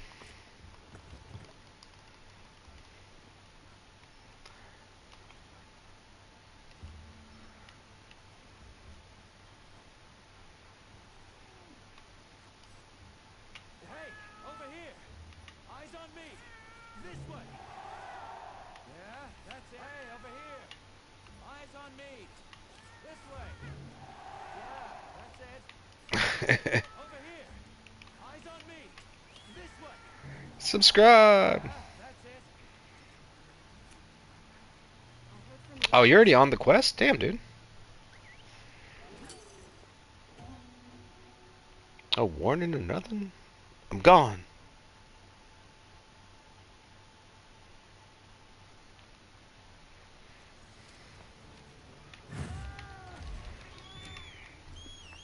Commencing quest now. Are you prepared?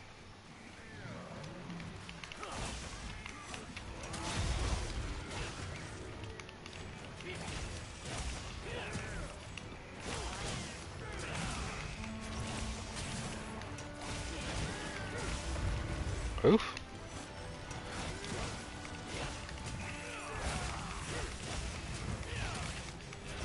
Nice paralysis. Is that your Palico? Or it might be mine. I can't remember if mine's on. Yeah. I got mine on sleep then. We should get to sleep then.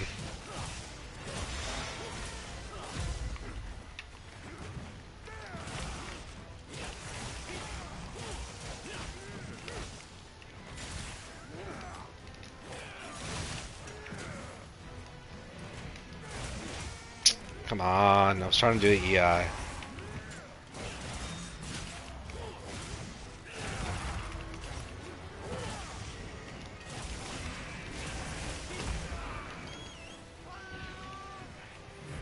Mount. Nope.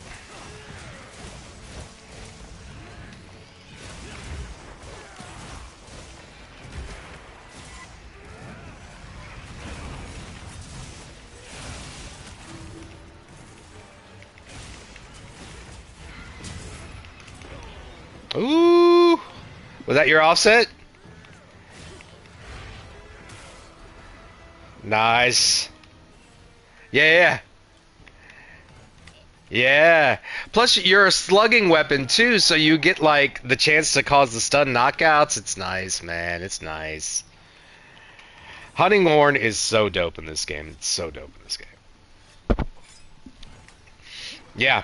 And a lot of people didn't like Rise's Hunting Horn, like all the Hunting Horn mains from World. Yeah, they hated it. Come on. Didn't pay attention to how much meter I had. No, too soon. Everything... It's weird. All the attacks feel like they happen much later than they look like they're going to, or much sooner, one or the other. They never look like they're going to happen when, like, the rear up happens, you know? And it's fine. I just got to get used to it, but...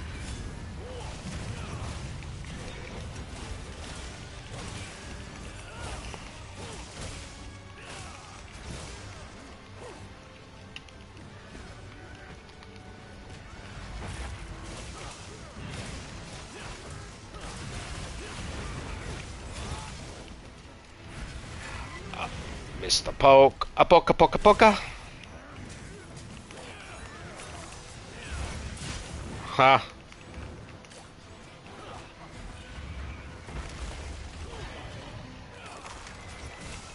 Aw, missed him.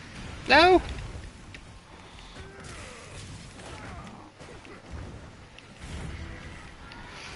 Do you guys also end up doing focus strikes when you're not trying to?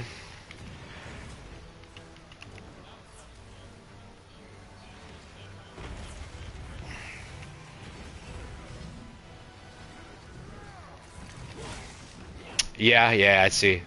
Mine's just R1 in focus mode, right? But I'm so used to, like, in World, when you just run to sheath your weapon and go. But you do that in focus mode, of course you're going to do another one. This is a rare research opportunity.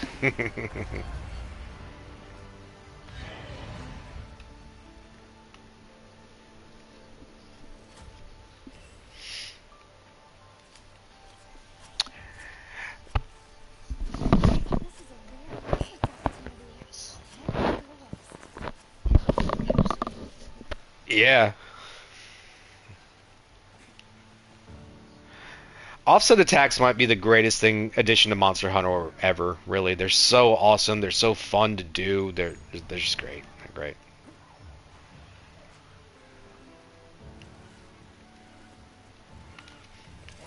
But now that I got my longsword build, I gotta make my. It's either gonna be gun lance or switch axe. So I'm gonna build both. It's my next project. Now I gotta build my ultimate. Huh? Yeah.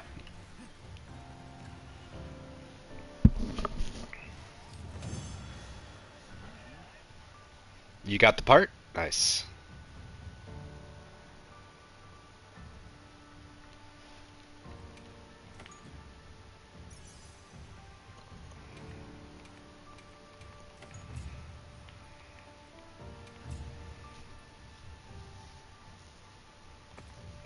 Connection. Oh, number of focus strikes. 3. I hit way more than 3 focus strikes. Way more. Oh, I did multiple wound strikes. That's why they're probably just counting it as 1. Weak.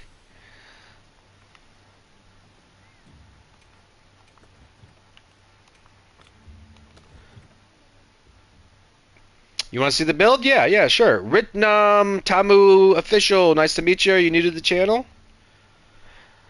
Oh, I never linked up the shit on. Oh man, let me link up on the channel. I'm going to show you the build right now. Also, if you rewind to the beginning of this stream, I go into a detailed explanation of all the skills as well. This is the build. It's a slight variation of the one you might have seen Peppo make a video of.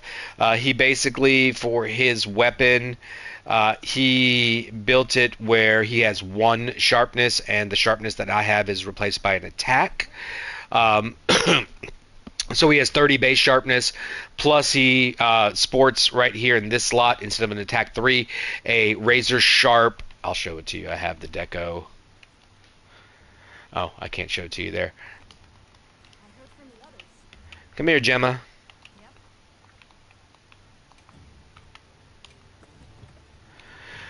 So the way he builds it is with this deco, which is very, very good. Maybe one of the best decos in the game. It grants you at level 3 razor sharp 50% sharpness loss, so basically doubles your sharpness, and you get 1 level of handicraft as well, which adds 10 sharpness. So on his weapon he has 30 from the base, from the roll. I have 60, but then he has an additional 10 from the deco, that's 40, and then the skill gives him basically 80 sharpness, but his raw is going to be at 220. But because I rolled 2 sharpnesses and I have 60 sharpness, I have plenty of sharpness. I just have to play really clean, so never need to sharpen unless it's between stuff. But I'd run it with this. And it's kind of what he recommended in the video. He just doesn't run it this way. With the attack boost 3, because now that gives me 222 raw, which is 2 raw more than his build. Still the 95% affinity and 100% with agitation. But also, if you wanted 100% on this affinity, you could just make sure you roll 1 extra. Like, let's say you replace my sharpness, the second sharpness, with another affinity. Then you'd have a 15% base affinity, and you would get 100% without agitation and 105 with agitation. But I think it's the best with this. Then you got your Jin Dahad Beta Helm, Arc Vulcan Beta Male, Arc Veld Vembraces. These are the skills that come along with them. This is for the agitator and the 2 level 2 slots. This is for weakness exploit, a level 3 and a level 2. 2 weakness exploits, 3 level 1s, perfect for your quick sheath. Constitution beta. I do the beta because I don't need the antivirus. I have the antivirus decos, so I get a level 3 and a level 2 slot. And the Gore Beta Greaves. This gives you 2 levels of antivirus and flinch free, which prevents most weapon flinches except for the most heavy ones.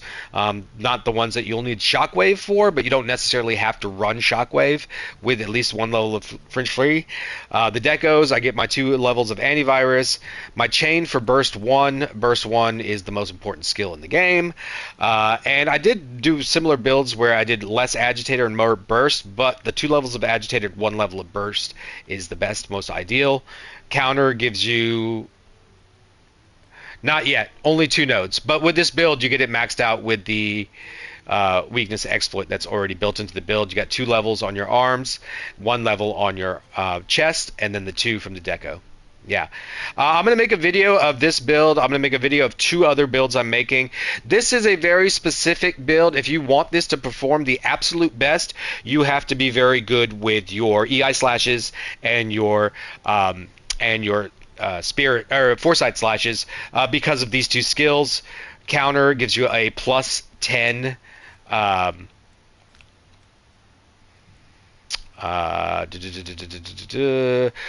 plus 10 when you evade anything you use your iframes for, like a roll, or more importantly for the longsword, the foresight slash. Every time you foresight, you get a plus 10 attack that lasts for 45 seconds. It does not reproc if you do it again within the 45 seconds, but you can do it immediately after it's over. Every other level is plus 5 after that, so it's not needed. That first one, plus 10, is what you want. And then you have the counter attack, which is counter strike.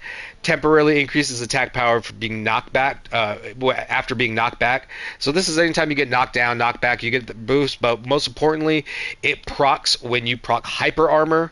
So it procs every single time you do a EI spirit slash, every single time you land a poke of your helm breaker that goes through an attack because it has hyper armor, or the spirit release will proc this, and sometimes doing a focus strike will also proc this.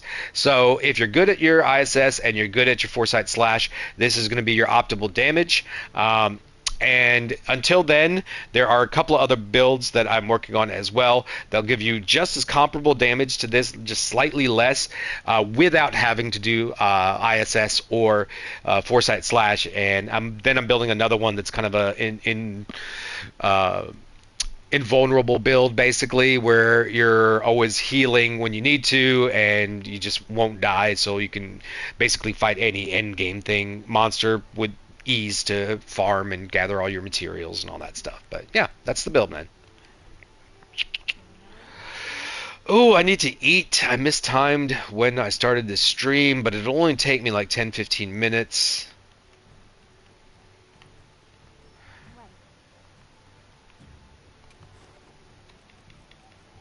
But let's see if there's one more quest.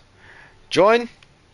I'm joining right now. Let me do one more, and then I'm going to grab some food, and then I'll be right back. But my food break is going to be a little bit longer than my normal smoke breaks, so instead of like 5 minutes, just expect me to be gone for more, like 10, maximum 15, max. Hell yeah, food buff activated. Yeah. Ah, Teko's here. Franz, if you join this lobby and look at Teko's build, Teko is a hunting horn god. He'll give you a good example of how to set up a hunting horn for insane damage and skills and all the good stuff that you might need. Hey, what happened? Oh no, did Zoe DC? Zoe might have disconnected.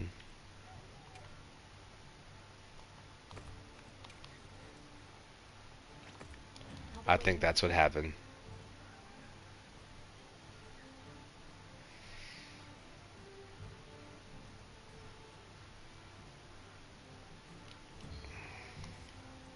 Let's take a look at Teko's build. I'm curious.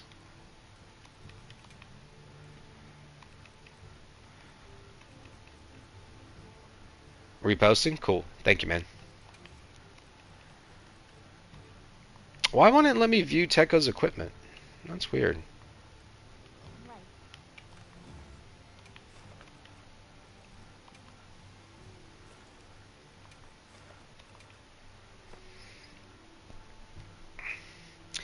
What I really like about this quest specifically, Zoe, is We sit there and get to start off the quest by doing a tempered Arkveld, probably one of the hardest fights in the game. And then after you're done with that, you have to go fight a Chotacabra, like a regular Chotacabra, not even tempered. So it's like, yeah, it's like kill one of the hardest tempered monsters in the game, and then go kill this frog. Deco, I got some Deco quests we can do too. Are you doing the flowering method? I kind of refuse to do that method, bro.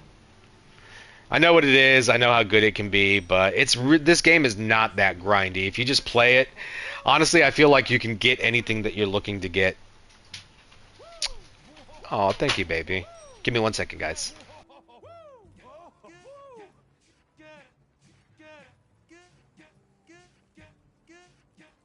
Get out of here!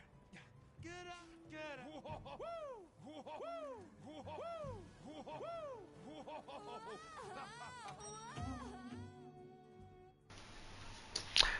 Oh, my wife was a dear and heard me talking about being hungry on stream, and we had burritos last night, so she reheated one and brought it up to me. So after this fight, I'll just eat real quick and then I'll be right back, so I can eliminate my downtime.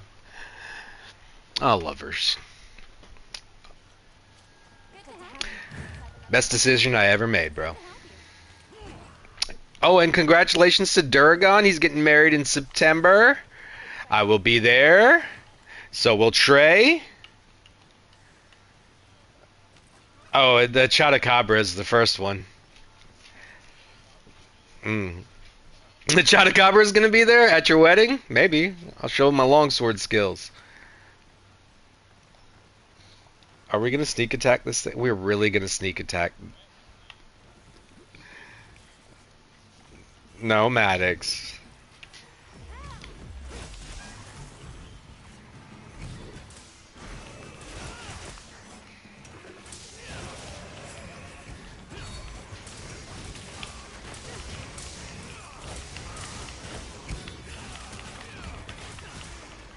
Oh, somebody got that wound right before me.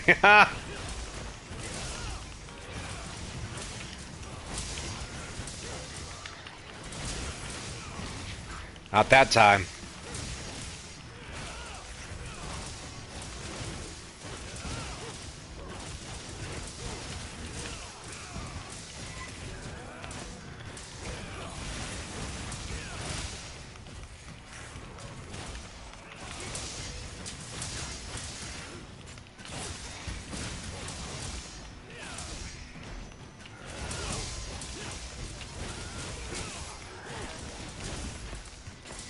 Oh, I wanted my hyper armor. Oh, damn. I'm out of... Oh, I see why he does his sharpness. I am going to need some sharpness mitigation. I think I have an attack 2 handicraft deco, though. That might be helpful.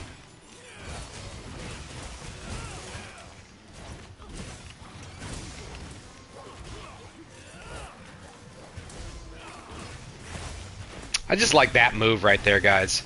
I know I was just swinging at air. I just wanted to bring up that move.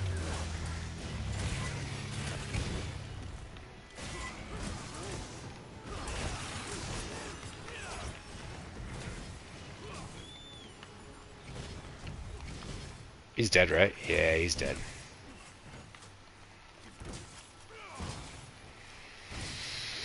I might need to adjust my build. I might need some more handicraft. Well, maybe not. We'll see. We'll see.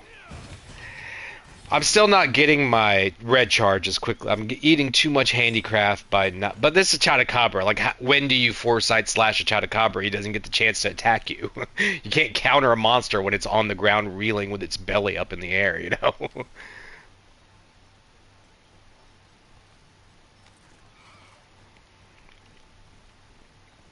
Oh, I should have switched to my build for that guy. Yeah. Yeah, Master's Touch, but the attack 3 is what gives me more raw than Peppo's build. He effectively has 80 sharpness with his skills and everything, you know, and I have 60, you know, but I have 2 more raw. It's not a problem like on this fight with Arkveld because he's going to transition. There's going to be some opportunities. For speed running, it's going to be his build because the shark, especially if you're going to make sure that they never even leave a certain area or something like that, then you're going to want that. But I think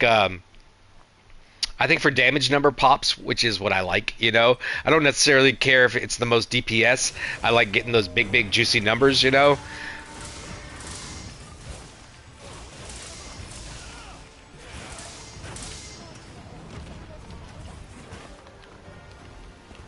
Ooh. Da Batosai! What's up, little brother? That's a Nishi, if you know anything about Kenshin. That's my little brother. I accidentally murdered his sister, my first wife. But he forgave me after trying to murder me. Yeah, Nishi. And he makes his character look like that, too. That's how we became friends, because, like, I'm such a big Kenshin fan, and my character was Kenshin. He saw me on streams, and he was a Nishi, and... Oh, what the hell?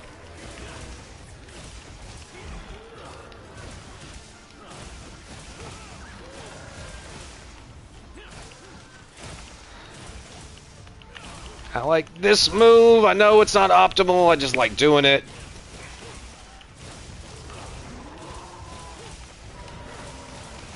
Like those damage numbers, bro? And it's not even near max yet. I haven't procced my two best skills. I don't know if I've done a... Nice! That's why offsets are the best thing in Monster Hunter ever. It's just the satisfaction of hitting something out of the sky, like when Raidao is flying down at you with his giant wing attack, and you bust him in the face with an offset attack to bring him crashing to the ground. That shit is so dope. Like, that is peak gaming by definition. Yeah. It hits all the right notes, you know? Forgive my hunting horn pun.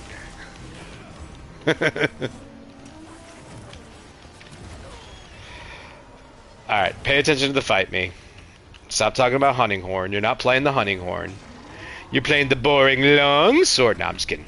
Longsword is the most anime fucking thing I've ever seen in a game. Like, and this includes Ninja Gaiden. This version of the longsword is the most anime shit I've ever seen in a game, and I love it. I love it. I love it. I've seen the first 24 episodes. I need to do Crunchyroll for the Rex. Let me get the tail. Wait, I can't hear you, bro. What was it? Oh, yeah. Yeah, I did see that. I haven't played it, though. But there's a new Ninja Gaiden being made, too. Like a brand new, you know, PlayStation 5 one. No, No. There's another one in development that'll probably be out. Yeah. No. That's another one too. That's There's gonna be one. Team Ninja is working on like a brand new Ninja game. I don't know if the time frame's like 2 to 3 years or something like, but like the one that came out in the Xbox, you know, they want to do another one. They will do another one. It's just not. There's no plans of exactly when, but it is confirmed to be a project that's green lit. You know.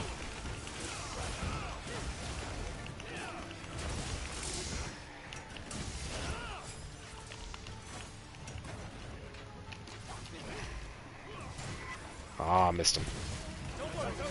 Give me that tail. Oh, is he mounted?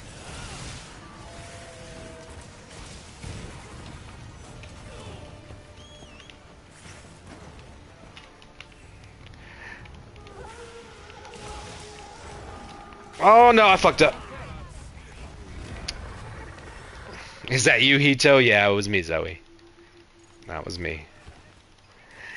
I tried to set up for a ISS when I should have got ready to do a foresight.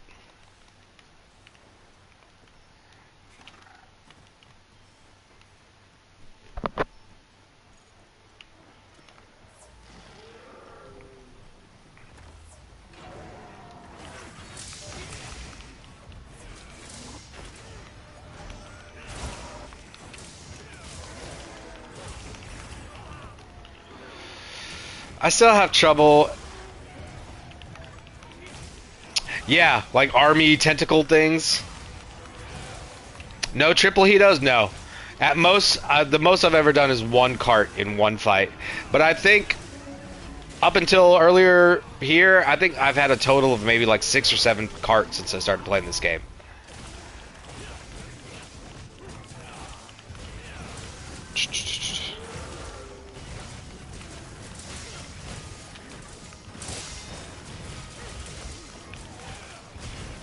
Oh, I forgot to...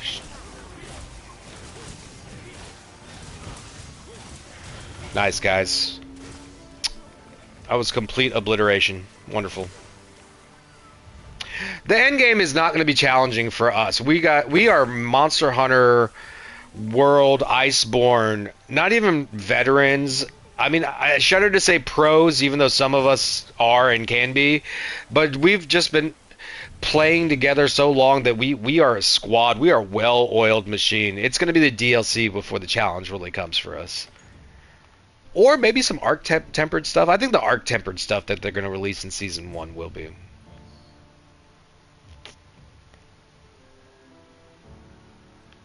Nice.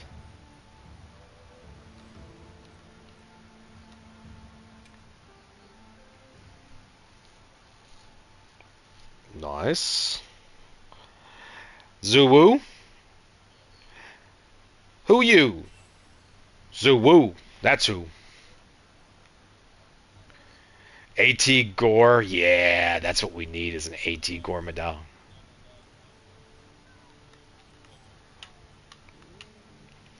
Guys, I'm going to eat that food real quick. I'm just going to go on mute, and then I'll be right back. Give me like 10 minutes, maybe. Zuwu! See up! I forgot about that. This was something that happened over the holidays. When I was around these guys for around the holidays when I went to Atlanta, and Durgan's brother had this shirt that said "Hustle Up," but my wife thought it said "Hussy Up," and just between friends, it became this whole gag for like the rest of the 3 days that we're there. It was like "Hussy Up." It was great. Let me put my away message. All right, be right back, guys.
I'm back. I'll join you.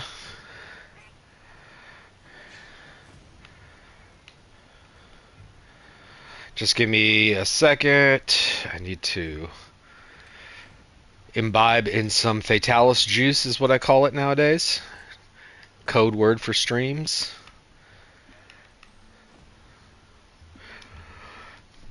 Nine minutes. That's plenty of time.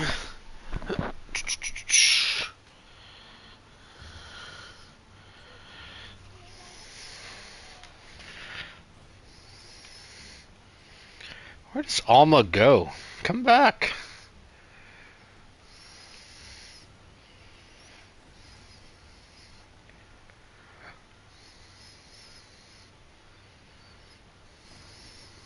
I heard from the others. That's one thing I don't like. Don't like how Alma just gets up and walks away. And then for other people, she's still sitting down there, so they're all joining the quest, and you're like, where's my quest lady?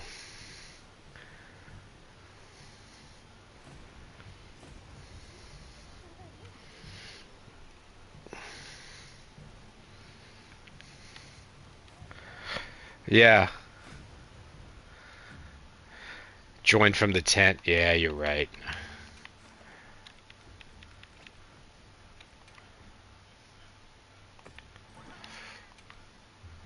I don't see your quest, bro. No. Did you fire a flare? Ah. Yeah, it should have just been in the link.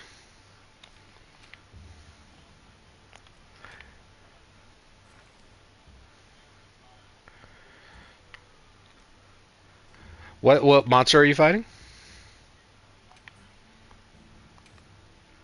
Arkveld? Tempered or regular? Guardian. Nice. That one has some nice part. What?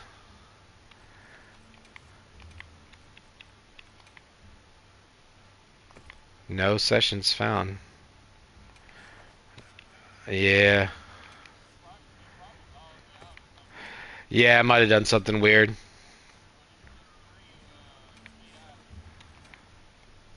Oh, then it's full. Yeah, yeah, yeah. It won't allow us in. Oh, yeah?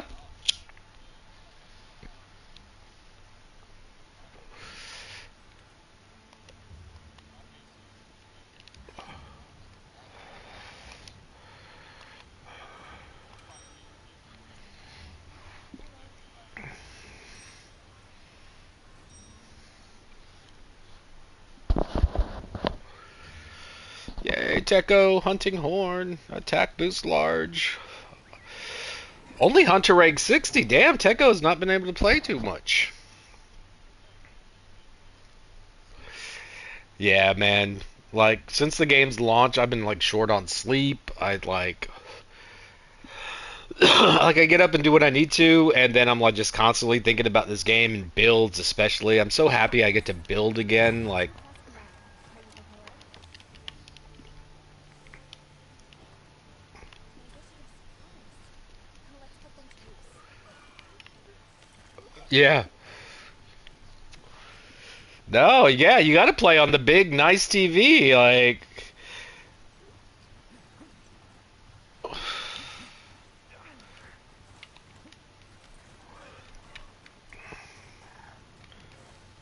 oh shit.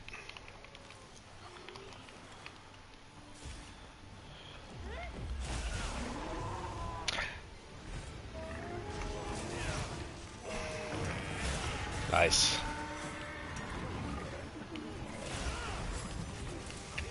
Missed that one. Nice. Red charge quickly.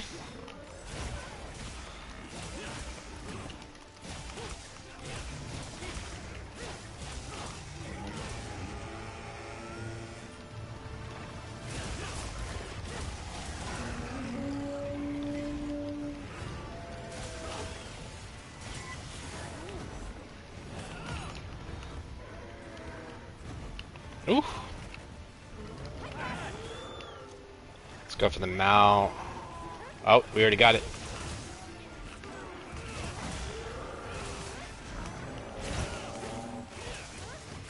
Let's make those wounds.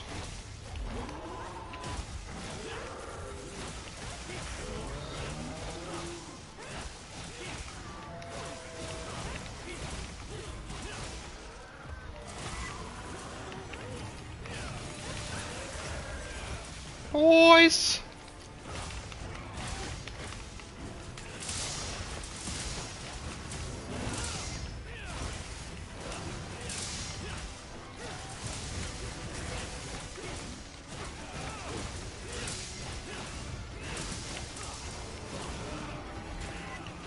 No.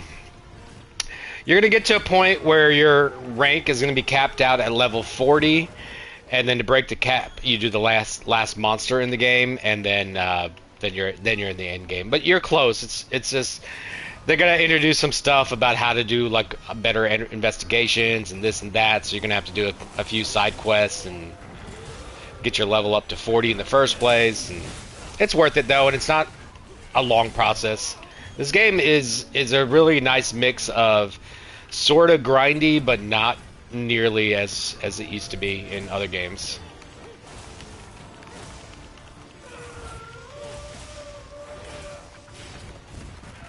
Ah, mistimed it.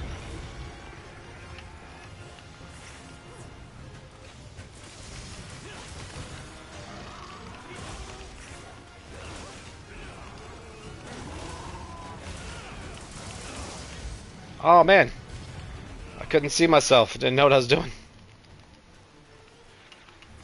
Remember to sharpen. If I sharpen, then I'm good.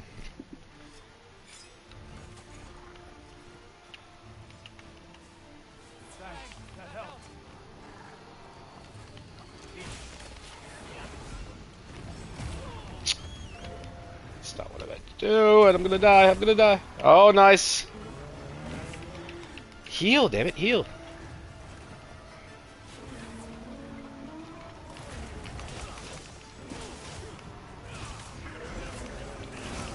I want that tail.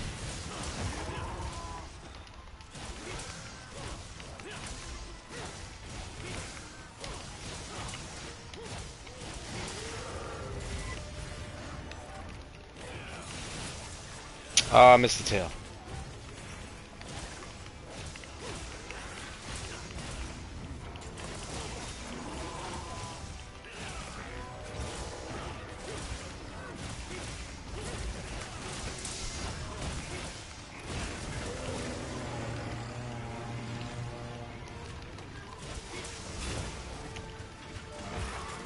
Ooh, missed.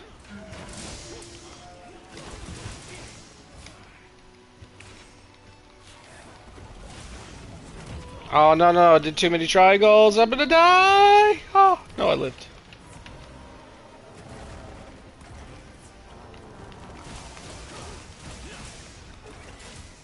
Get the Helmbreaker out.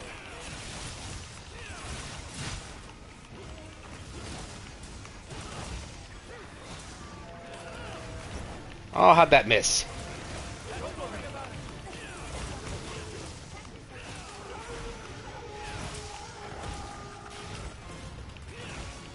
Oh, that wasn't a foresight?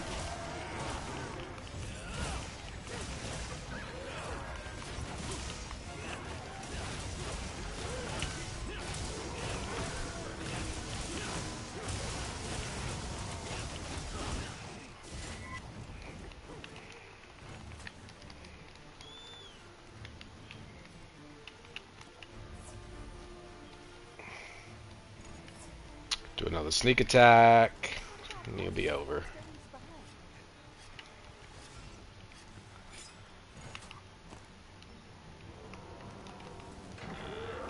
Oh!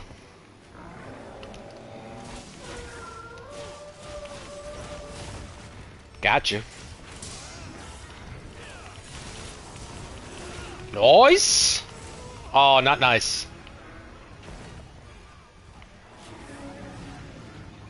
Ooh, do your ultimate over there. Give me that tail. Oh, he gave it to me, alright.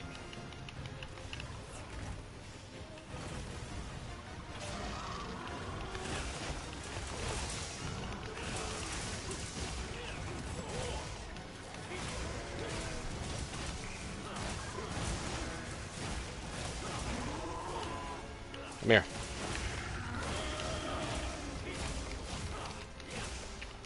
Give me that tail. Oh, he's dead.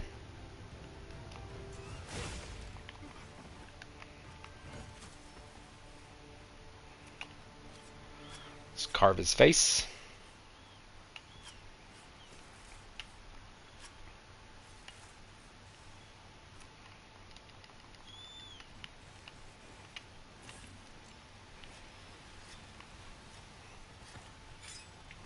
Either Arkveld or another monster you'll fight a little later. One of those two is going to be probably the hardest in the game.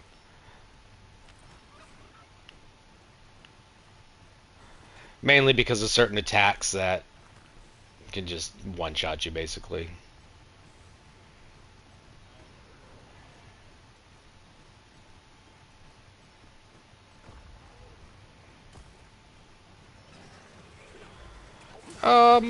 Oh man, he hit me with a poison bomb as I approached.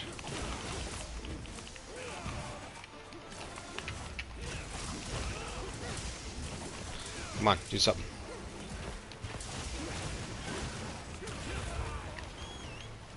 He did something. Mount. We got the mount.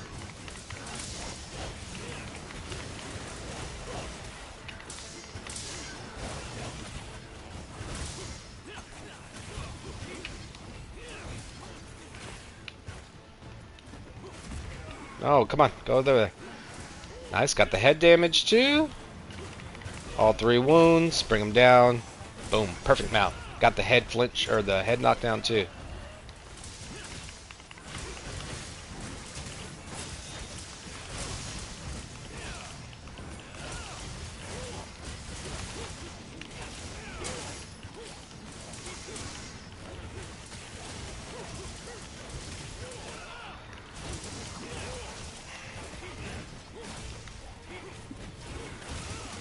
We got him, chat.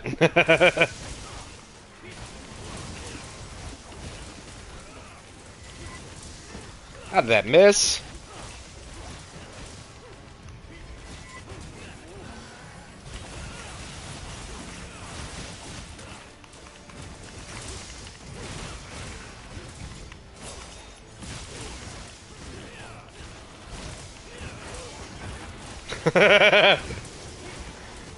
Poor neglected child had to follow.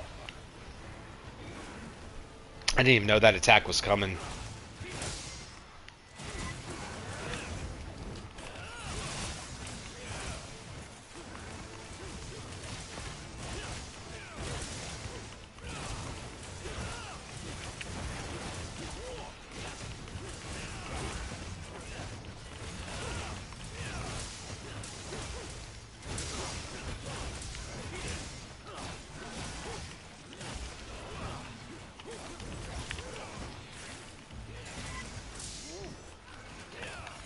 Ah, I missed him.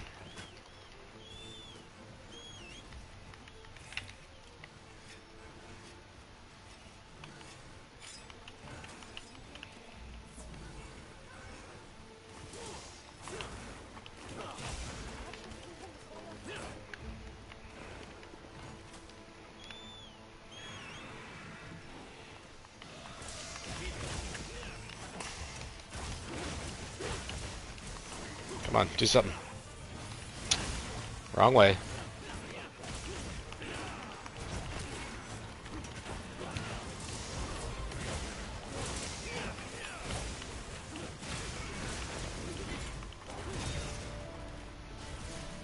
Destruction. Absolute destruction.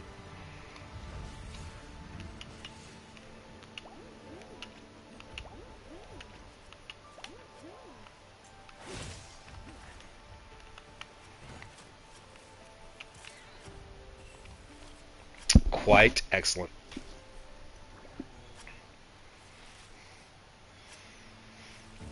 All right, Trey, Franz. I haven't done a fight with you guys in a while. We need to fight something together.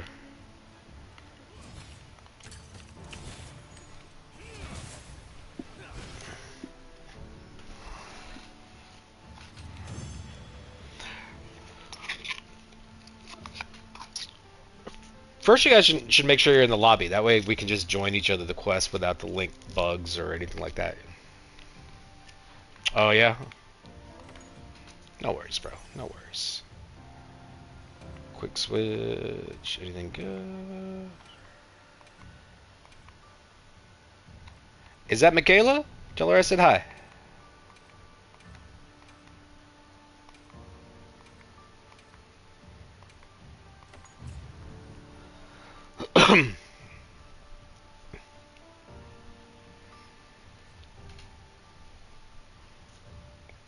Got the flare deco. Nice. Those hunting horns need to be able to open up wounds.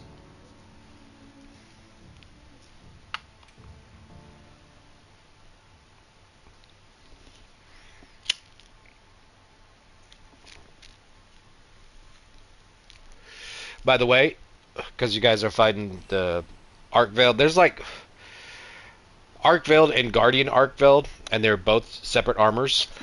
Both of them have a type of health regen on them. One of them has like a really small health regen as you attack, but it's nothing like the health regen in Monster Hunter World. It's kind of not even worth it, you know. But the other one has this thing where if you burst wounds, you get a chunk of health back, and that one's pretty good. I think that's on the Guardian Arkveld.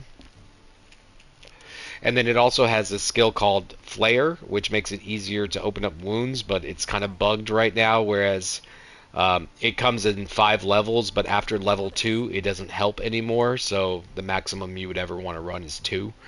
For now. I'm sure that could get fixed later, but it's a good set that will take you far in the game. I can help you source materials. Oh, I never collected from you. Shit.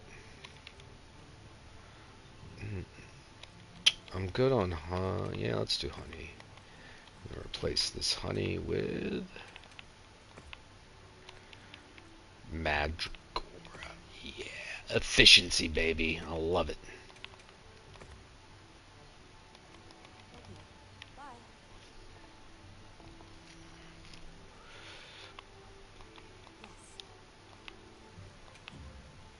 I'm gonna try something. Let me switch my build. I want to see what the other. This is my own personal build. I want to see how this performs. Ultimate God of Destruction build.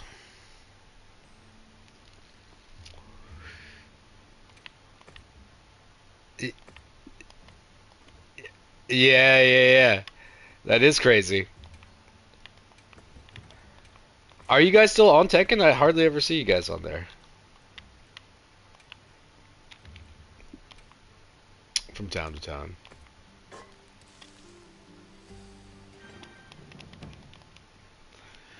Trey, are you in a quest? Are you about to post? Or damn those cutscenes.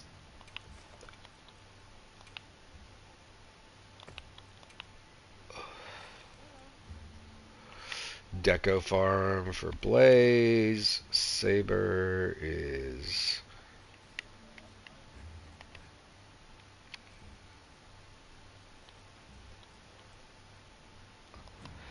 the what, the cutscenes? Yeah.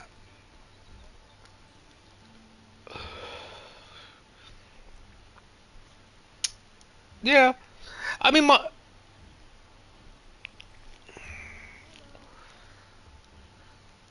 it's got some turns, yeah. But you know, Monster Hunter games aren't like known for their stories. They're just a vessel to get you through. There's the actual game Monster Hunter Stories. Yeah. Otto was streaming a bunch of that a little while ago. I don't know. I never played it. Like Iceborne hit so many buttons for me that it kept me on there, you know. Like I can still go back and do the Fatalis fight anytime just for the hell of it because I just enjoy doing it, you know. Help anytime.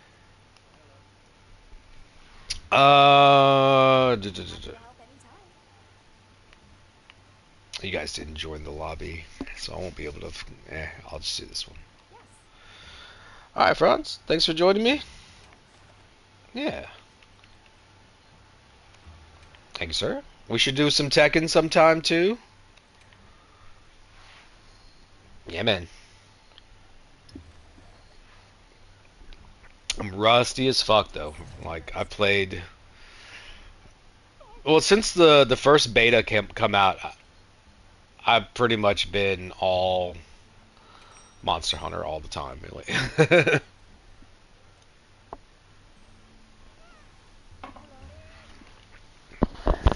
I'm waiting for some things to change, you know. Um, yeah, I'm hoping. I'm hoping. It's just like some situations, some moves, especially characters people are using a lot, like Jin and Kuma and um, Dragunov. They put you in these situations where there's just no counterplay, where you just have to block and hopefully you guess right on their forced 50-50. And there's nothing else you can do. If you attempt anything else, you're gonna get blown up because it's a bit too much. Even like that's what the pros are saying. It's too much. Like you take out a lot of skill expression in the game when everybody is forced to.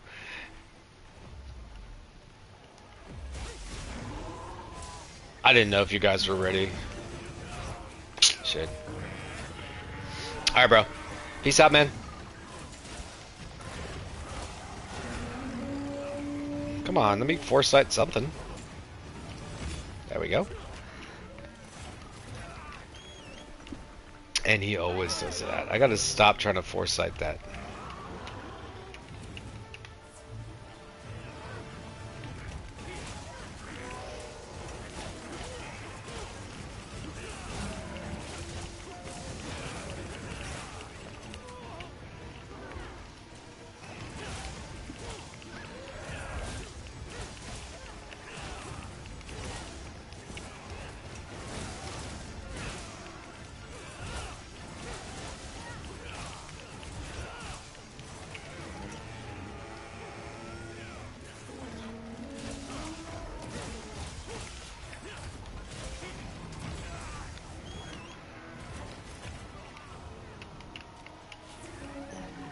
I need to figure out how to get better control in focus mode. It's become quite a hindrance.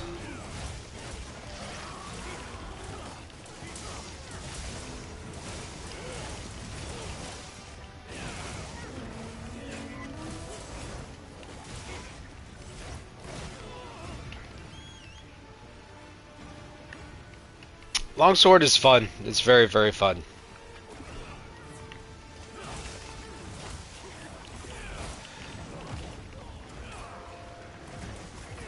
Oh, I didn't even know that chain was going to land. That's the thing I gotta learn about this guy. I gotta learn where those chains are coming down. I just don't quite know.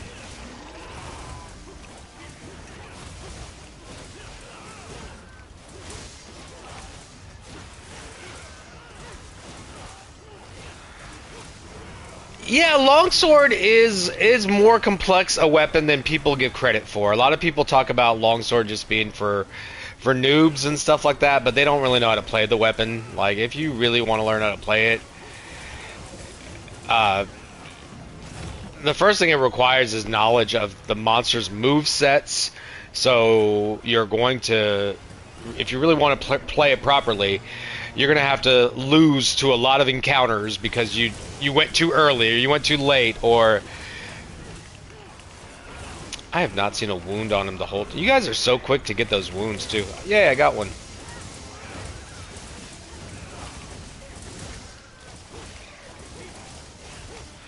Also, I don't just always do my triangle spam, even though I know I should for more damage, but I like mixing it up too with some other stuff just because I don't want to do the same combo over and over again. I don't want to just sit here every fight and do R2 triangle, R2 triangle, R2 triangle.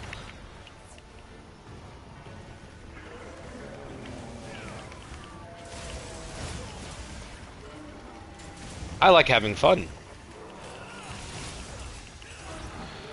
Am I dragon blighted? Shit.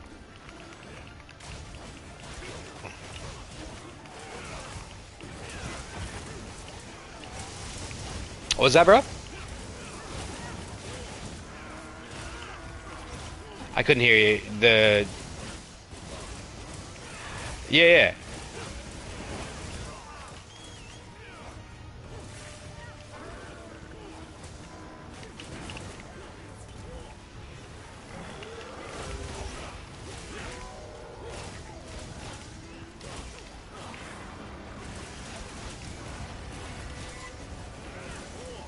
That tail. Got it. Nice. Nice little sequence for the tail. For the win.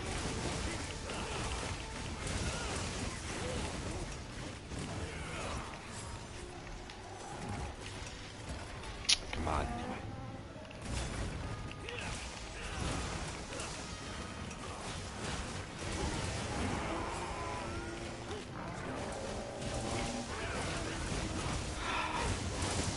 I really like the new mechanic. I think there's some things that need to be adjusted on it, though. The wounds.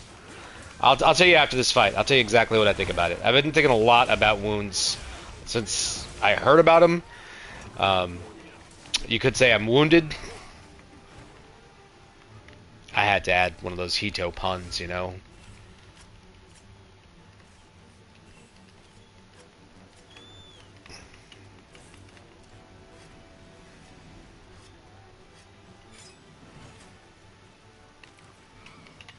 I keep forgetting about my corrupted mantle. It's so strong.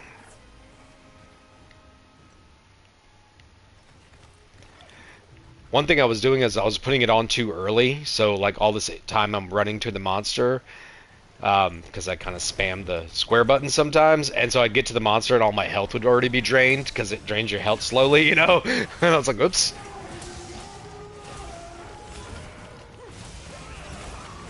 Nice. Get off of my nuts. Oh. Na. Oh yeah, man, we're from the ATL. We represent. You like that, Trey?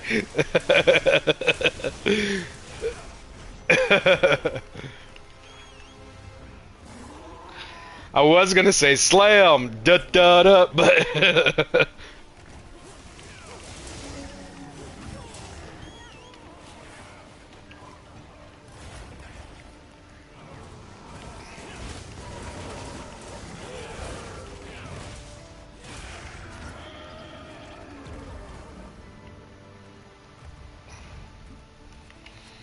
So first of all, I love the mechanic of how it works. I love the idea of you have to open up wounds. Wounds do more damage as they are when they get hit. And when you burst them, they do a big pop of damage, you know? The thing is, I think they've kind of tuned it the wrong way. They have it in a way where if you hit a wound too much just by normal strikes, it pops too fast. And they have it in a way when you do the pop, I think the pop damage is too high. I think it should be the other way around. I think you should create the wounds and they stay open longer when you're doing normal strikes so you can get more, you know, advantage of your affinity that's based on the wounds. And maybe even tune down the damage so it's not as high of a percent. No, give us crit hits on wounds. Let us do that more than just a hit or two before, with the threat that the wound might pop and you might not be able to use it, and then get this big chunk damage for doing it, you know? I think they should tune that down to where the wounds stay open longer on normal hits and do slightly, maybe even significantly less, because there's been a few times where I popped these wounds and I got like over 1,000 damage, you know? And I was like, wow, and that was awesome, but I was just thinking that, because with the way the health pools are of the monster right now, I was just thinking that might be a little bit too high. But I was thinking that kind of, ooh, nice critical 3 jewel. That kind of damage is okay conditionally.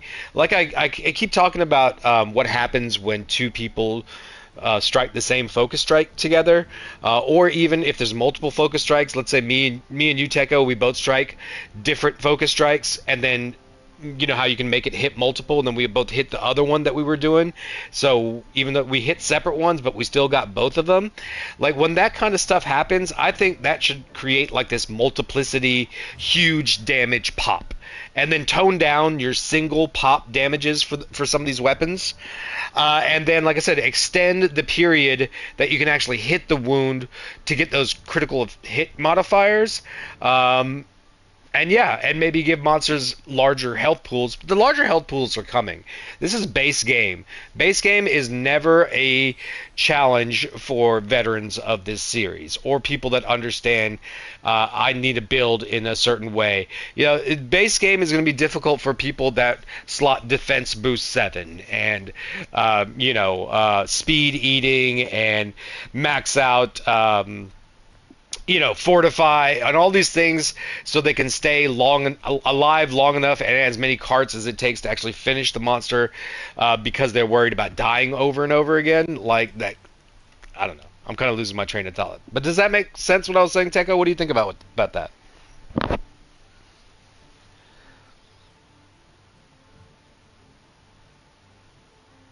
What are the people raging about on Reddit? Like, what's their complaint about wounds? I really like the mechanic as a whole. Right. But I'm not on Reddit very much, and I like to have happiness in my life, so I don't I don't go on Reddit too often at all. I'll be waiting here. Did something happen? Did I disconnect? I think I saw the disconnect message. No, I'm here.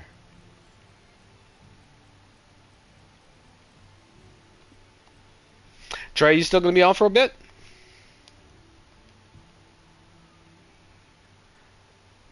Yeah, no worries.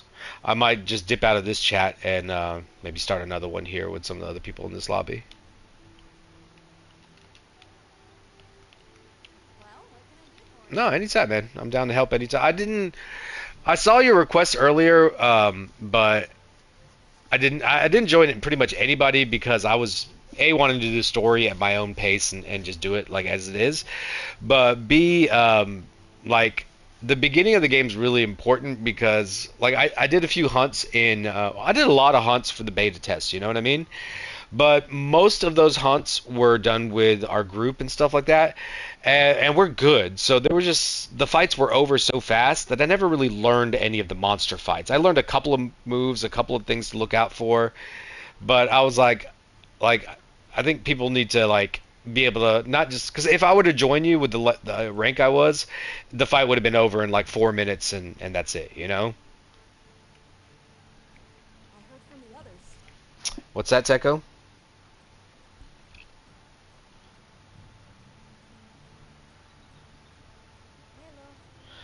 They want more damage on wounds?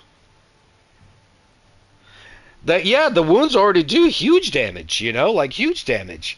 Like, I mean, not in the beginning of the game. They're nice and chunky compared to what you're doing, but now that you're at end game, I mean, you can easily get triple digit wound pops, you know, and you can't do too much more than that. But you know, there are some bugs and some glitches that are giving people like I don't know, like 12 straight 300 hit things that are happening on like those saw pods and elemental pods and stuff like that. So I want my weapon to do more damage. It's fucking base game, bro. That's what DLC is for. DLC is when you build the ultimate weapon that the game designers could possibly fathom you having, you know, but they're going to lock that behind some much more challenging monsters, some unfair mechanics. Like, I love it when people complain about Fatalis, be like, he input reads, and he has 13 attacks that will one-shot you. I'm like, yes. Thank you, game developers. Thank you for making this monster. Not some monster in some other game where it's like, you learn this pattern and you will never have problems with this monster again, ever. No, this monster is able to see what you're doing and is designing a plan to kill as many of you and your team as possible in a single hit, as efficiently as possible, and makes you learn not to overcommit, and makes you learn not to make mistakes, and makes you learn to optimize and damage in key situations. And that's how you get good, and that's when you beat them. You know, when you control all your instincts that you've ever had about how you approach this game before, and do what the devs are going to force you to do. Is there's no strategy, there's no plan as far as plotting out moves. You just got to react to what comes and deal with it. And I think that's just the most beautiful game design on a monster, endgame monster, I've ever experienced. And it's my favorite thing in gaming, really, to fight Fatalis. And the whole claiming wounds things and kicking from quests, it should, if you take a wound. Oh, that kind of stuff? People are mad about somebody did a wound when they weren't supposed to, or popped it. Nah, fuck all that shit, man. Fuck all that. I think you can talk to your team, and in fact, I look forward to doing this. Like, there's certain situations I feel like we can all plan to do some kind of simultaneous wound attack. You know, like on... there's going to be, on every mount, there's going to be at least one head wound left open. So I think that's perfect. That every time a mount's done, we should create this etiquette where the head wound's going to be left open. And when the mount is done, kind of wait a second for the mount finisher to get back into position to get to the head. But everybody do whatever attacks they do during the mount, and then just gather at the head when he comes down. And then let the mount finisher initiate the first focus strike animation, because they're generous time windows, like sneak attacks. Like, what I've been noticing is I'm waiting on the sneak attack for Zoe or for the first person to go ahead and actually start theirs, and then I press my button, because there's a window of time of about like a half a second to a second where you can see somebody else start their sneak attack and then do yours and still make sure you get it simultaneous. So we should always have a lead sneak attacker. Like, maybe the person that posts the quest is going to be the person that does the sneak attack. Everybody else just gathers, wait till they see them do it, and then do it afterwards. You know, you can make that like etiquette. You can make it etiquette that on mounts there's going to be a head wound, so let's try to simultaneous strike it to get huge damage. Because even though the pop damage that each one of us do is reduced, it's still multiple pop damage, so it's going to be a lot. You know, and then, you know, go from there. There might be some other openings every time you transition, and you can use your mantle again. That's another sneak attack opening. If the monster falls asleep with a wound, the traps and things like that, I don't think you should worry about those. Those just happen. You can't always plan to have those happen right around you, but certain things you can, like the sleep, or if you get to a point where we haven't even gotten to the point where we let them crawl back to their nest and wake up anymore. You know, they die maybe one transition and they die. You know, but if they did go back to their nest and they're sleeping and all that stuff, we can set up something like that too. You know, but as for people just jumping into a fight and they're expected to know some kind of a hierarchy of who's to do wounds or not, fuck all that shit. Maybe with your squad if you talk about it, but other than that, fucking play, man. You have fun with the game and you don't bitch. This is... I can't even begin to describe it. Like, I've been telling people from the beginning, this is going to be the greatest game of all time. And in my opinion, it's delivering. It's not perfect yet, and it may never be truly perfect, but they'll get there. This development team always makes those changes that they need to they have a history of it, you know, to helping out the people that truly love us, not the guys that are first going to play Monster Hunter, you know. And there are things that they do for those guys, but they're here to make the game better for the people that love this game has already sold 8 million copies in a week. It is the best-selling Capcom game of all time in a week. In a week, people. This is gonna be the greatest game of all time. The franchise has, like, EA Sports, like, as they got bigger and better, they got more homogenized and worse. This thing is getting better and better. Not afraid to experiment like they did with from World to Rise to Sunbreak to now Wilds. They're not and they want to pack as much love and detail in the games as possible. What more can you ask for? What more can you ask for from a developer? You know. Sorry, Trey. Go ahead.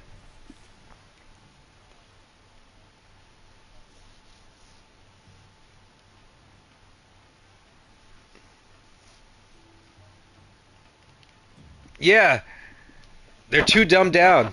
Yeah.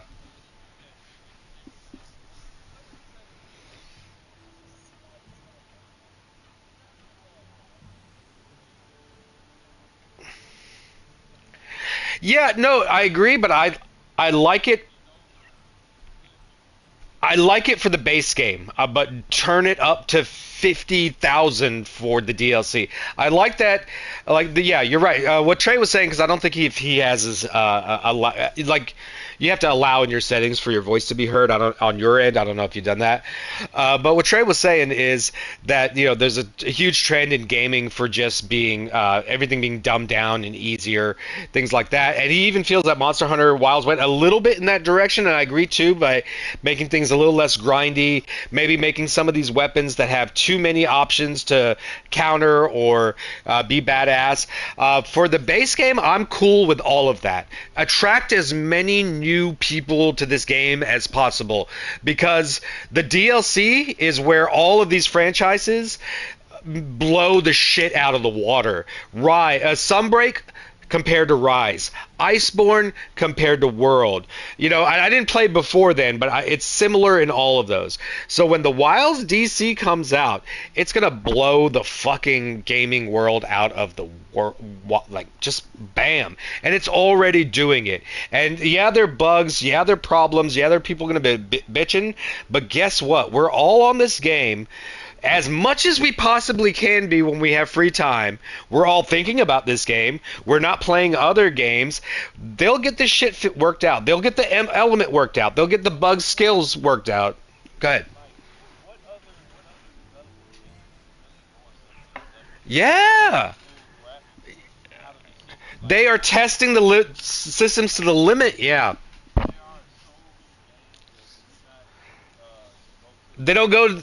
Mm-mm. Mm-mm. Yeah. People are like, it's buggy, or this isn't doing this, or the frame rate's... Yeah, because it's trying so hard to bring you all this amazing shit bundled up, and the coding is a little funky. Don't worry, they'll get there. They'll get there. The coding is not so terrible where this game is unplayable or not enjoyable. It's still fantastic. There's just slight issues with it, and it'll all be taken... But I like your point, Techo. Don't let the fucking community determine how other people or you yourself might feel about this game. Don't let those motherfuckers out there on Reddit be like, like, fuck those, like, friendless virgins, like, fuck those guys. Like, yeah, we don't want that shit.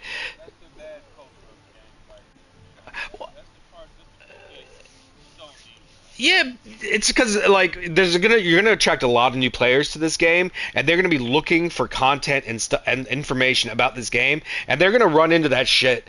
So, it's one of two things. When people see enough of that shit, they kind of join in because they want to be part of the group. But then there's also the counter voice to be like, nah, don't listen to these people.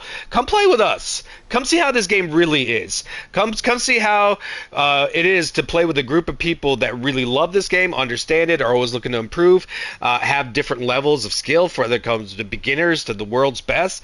When you experience it that way, everybody just falls in love, man. Everybody just falls in love.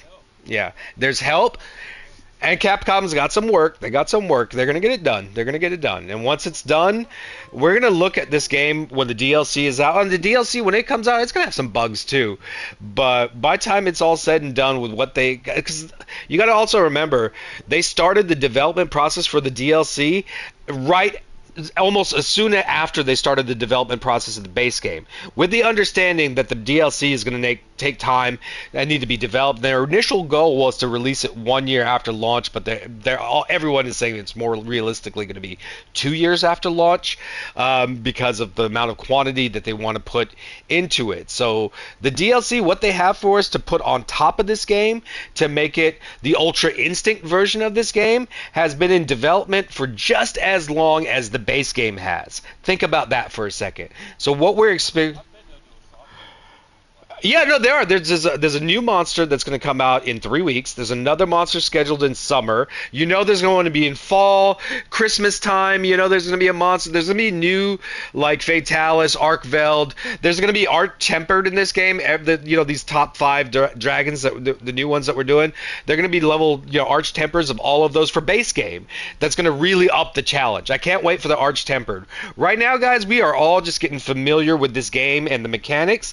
Don't think you have this shit figured out. Don't think this is easy. Don't think that you're wasting your time. This is all by design. These guys gave us 50% of this game up front for us to get used to it, and that other 50, they're getting ready to fatalis it right up the end. You're right in your end, right?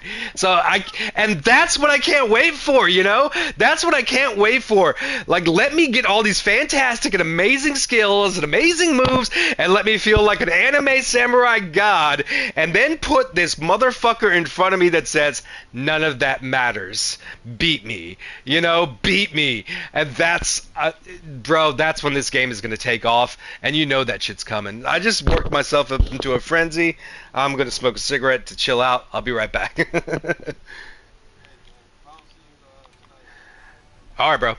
Guys, I'll start another chat when I come in with the lobby members when I come back from this break.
All right. Thanks for sticking around. Let me go ahead and start a chat. Let's see who's in the Soul. Nymeria? Is that Chris Nymeria or is that Nymeria? I'll have to figure it out. Kaito, Big Iron. Katie is not on PlayStation. Hubie is not on PlayStation. Oh, he just got into the game level 1. Oh, a baby. Tekko, Mal is on. Afkars, Pips, Otto, King, Skyla, Anishi. 1, 2, 3. Jesus, I'm sure these guys have a chat. Why don't you guys invite me to your chat? I know you have one going. I know you got one going.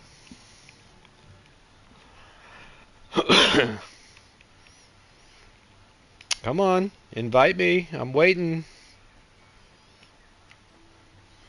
Don't tell me all you antisocial motherfuckers don't get into voice chats. I know you do. Are you in? Oh, it might be in the Discord one. Discord? None in the Discord either? Man, give me a second. Let's get the boys involved. That's not the session list?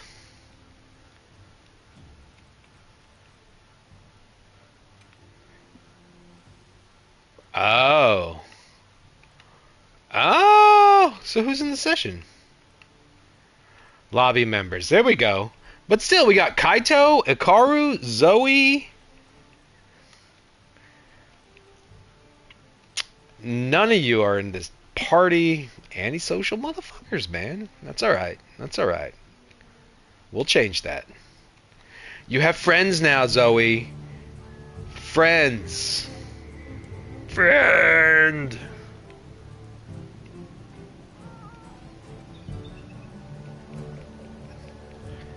Alright. Who is on? Who is on? Chris? That Nymeria, I think?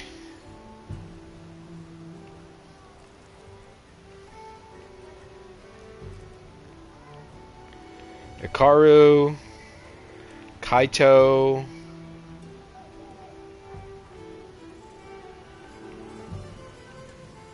Oh, Yohani's on. Zoe, Solar.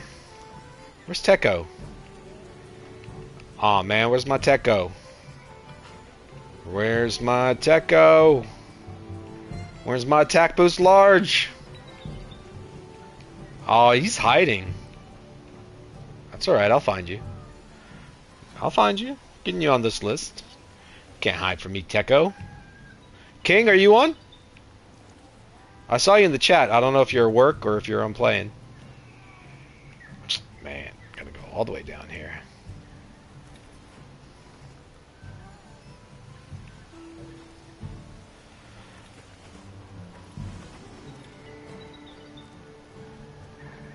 Tekko, there he goes. Alright. Invited to the voice chat. Let's hunt. Let's hunt. I want to kill. Captain!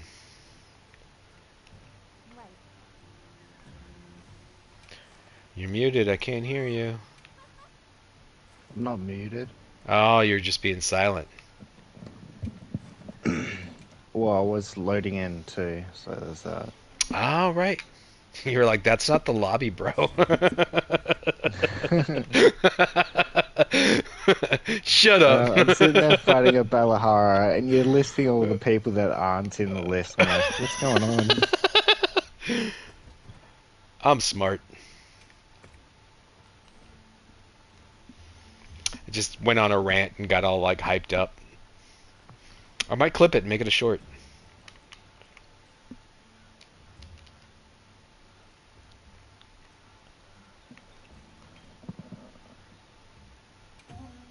Oh. Man, Katie does not wait. She's like, I'm ready, I'm gone, bye. For nothing. Like, once that thing is moving to another direction, she's already got a pop-up tent. She knows where it's going to land. She's going to show up right there. She is a hunter. What's up, Solar? I'm streaming, by the way. I don't know if your voice can be heard. Yeah. Are you in the lobby? Yeah.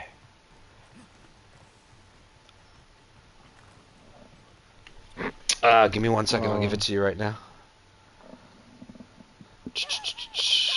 The code is... I'll just copy it and put it into the Zero Faints message. Sent. Katie's already there destroying. Nice. I think it's time to start using my might pills and mega demon drugs. I'm saving all that for the DLC. Yeah? I mean, I'm starting to Yeah. get shit tons of them, so it's not like... Oh, that lag killed me! Yeah, blame it on the lag. No, you could see it too. It like had this hesitation on the screen, and I was trying to do a he didn't hit me. I was just trying to do a foresight, and it was just missed because of it. Shit. Yeah. I'm getting better. I'm getting more exposed to the moves and like going through the base game of the story, and the story was just about making builds like with fire res and divine blessing just to tear through monsters to get to the end game, you know.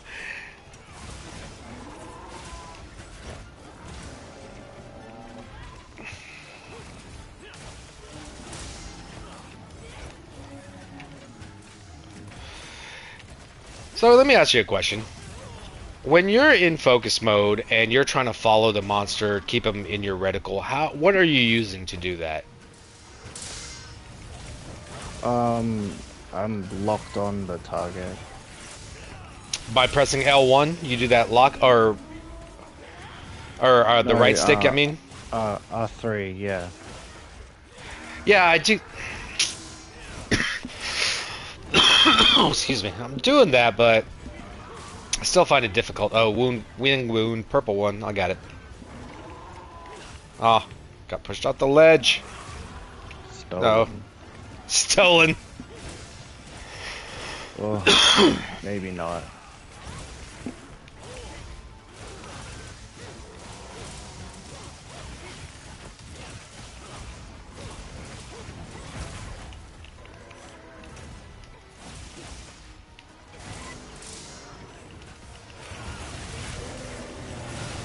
Nice. Should really try out, bro. Yeah? It's I so will. much fun. Yeah, I fuck with it. I'm gonna make it a stream, and when I learn every weapon, it's just gonna be a stream for each one. I really like doing that for the last game, and the ones I probably, well, no, I will, because well, I was thinking probably not for switch axe, because I'm thinking about making that my secondary weapon, but I really want to play around with switch axe and gun lance to decide. Nice. Gun lance is just so Gunlance fun. is fun too. Yeah, I mean, if it wasn't for the switch axe's offset attack and the new ZSD type attack, I really like both of those attacks. They're really cool. And then I just loved the offset attack is maybe one of the most satisfying things to do in this game for me. I love doing it, love lining it up, timing it just right, and getting it. It's great. And then the subsequent animation of it too, I think is the best for any offset attack in the game, really.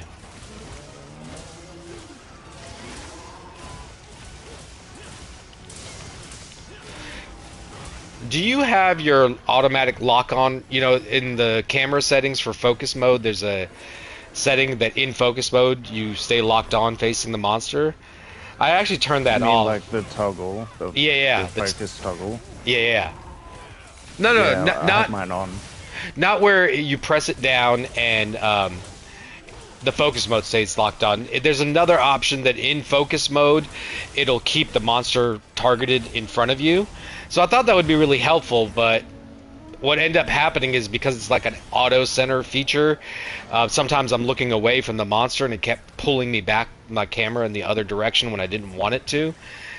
Oh. But I turned that off and it's significantly better. I feel like I have much more control. Is that automatically turned on?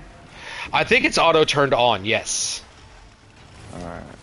I have to do something about that, because Oh, I missed the poke. I had hyper armor. Ugh.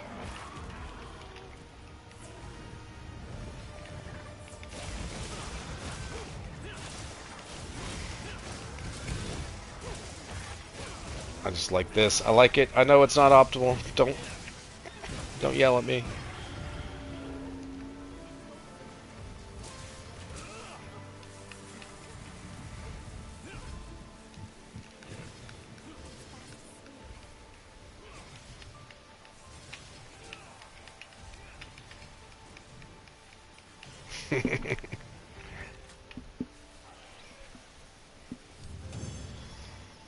Zoe, I'm curious to hear what are your after 1 week thoughts of Wilds.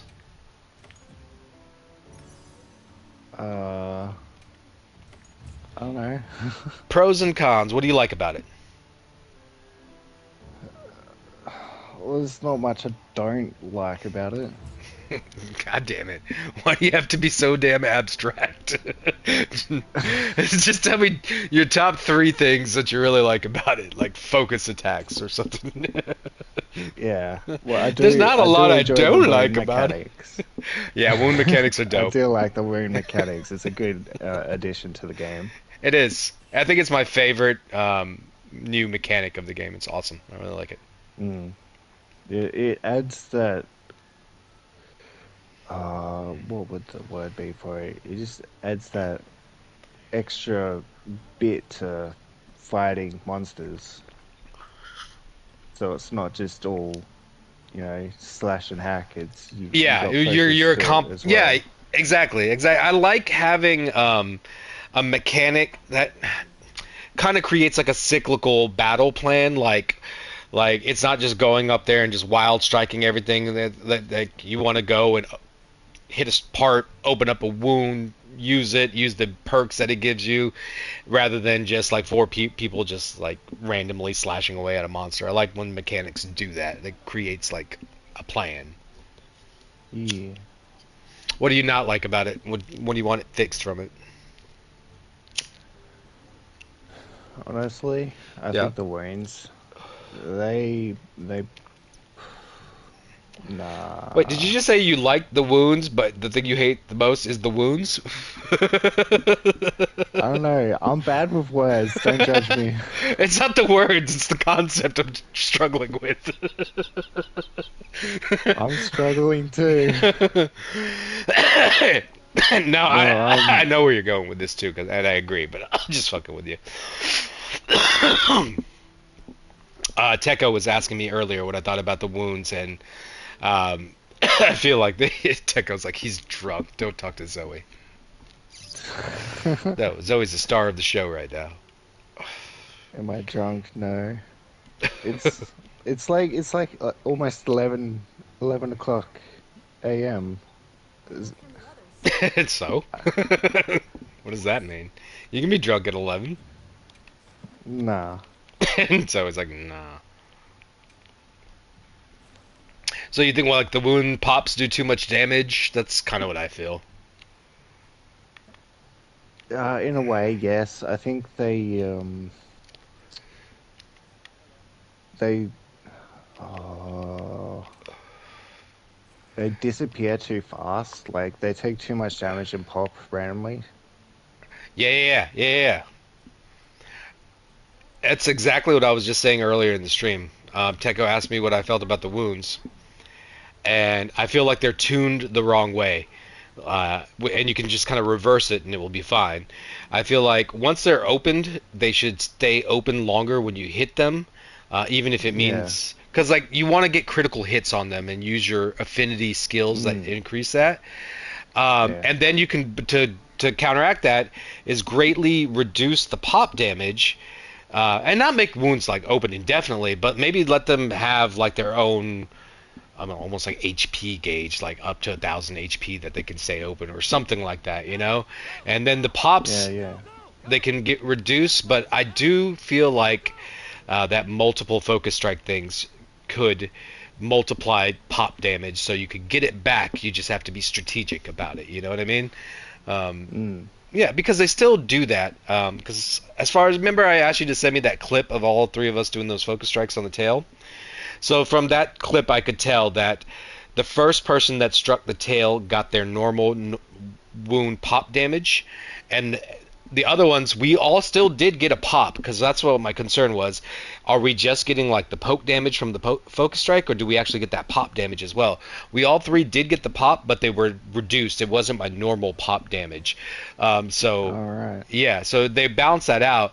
But what they can do is just tune it the other way. You know, allow you to hit the wounds longer, make them more durable, reduce the pop damage, but maybe still keep the multiplying pop damage effect to make it strategic, and maybe also increase all the health pools of all the monsters just flat across the board. Yeah, I agree with that. It feels a bit fast Yeah, for what it is. yeah, it feels a bit too much rise like in timing of these monsters. I wanted in the Yeah. base game, I wanted to have 10 to 15-minute fights when I first encountered a monster with shit gear and stuff like that, you know? And still to be able to be done with Yeah. it in like 4 or 5 minutes was just like, ugh, okay, okay. But again, like, They need to have Jinder hard health. They yeah, need that kind Jindahad of health. fight. Yeah, yeah, yeah. Yeah. But I think that's all coming. It's all coming. What about you, Solar? What do you think?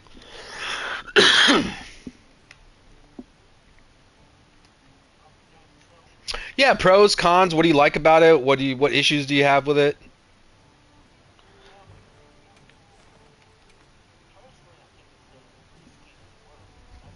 Yeah. Master, How so? anything? No, no. Yeah.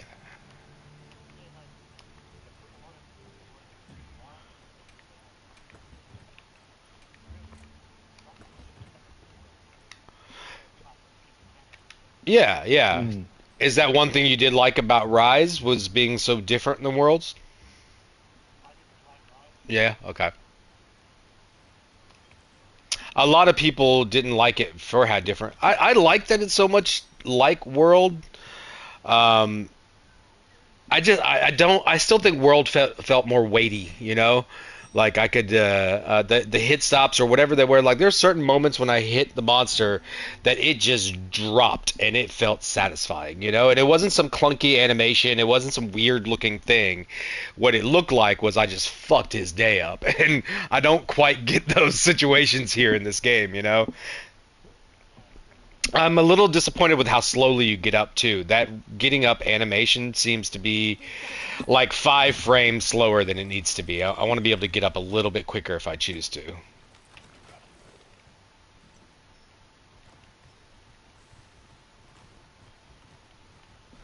I do like how the decos are not as grindy, but Oh, I yes. I do hope that in DLC they bump up the grind for, like, let's say the top is going to be 4 skills and a supplementary second skill that you can roll to, like you have 3 in 1 now, you know, make Yeah. those um, attack 4 like from World, you know, like make people work for those. Mm. Yeah, Well, there are some decos, like the slash decos, that are kind of rare, and yeah, you sort of have to work for it already. But you other than do. that, it's yeah. You do, but just naturally fighting with you guys, like, even though I didn't get it when I wanted to, with my first 2 days deco grinding, I got at least enough of every deco except for one. The one I wanted was a razor sharp handicraft that I didn't get, but I had every other Yeah. deco for making anything else I wanted to in any build, and then I got that one the next day. So I didn't play for like 11 hours a day. I maybe played like 3 4 hours a day. So I got everything, and it was a little grindy, but it wasn't overly, you know. Mm. There's got to be some grind. I like grindy games, you know. I just don't like unnecessarily long, unsatisfying grinding games, you know. Make the grind be worth it. Yeah, yeah.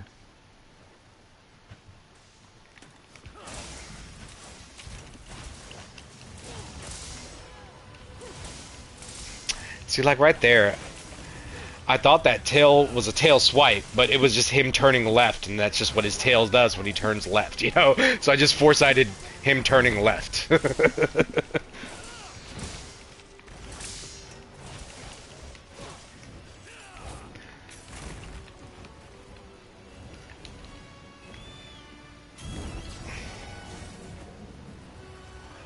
One thing I'm not happy about too is I don't like having to eat again or eat a well done steak after I eat a meal. I think when you eat a meal, you should accomplish the same thing that a well done steak does and not have to still do have to do that eventually.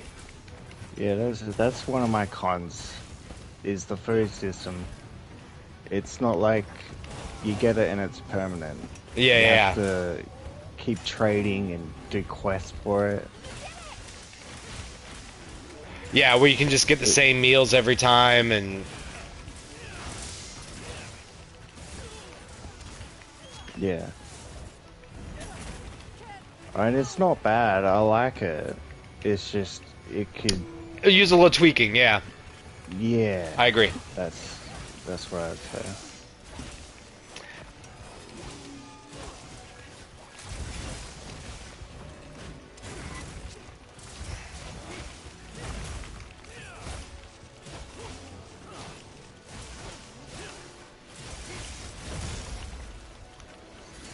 Oh. No, I missed it. Oh, somebody get that focus strike? No. Once I get my It's camera... not fast enough to get it. Yeah. Bo? It's not fast enough to get a focus strike? On No. a weak you point have to attack? Hold it down and wait for it to charge up. I see, I see.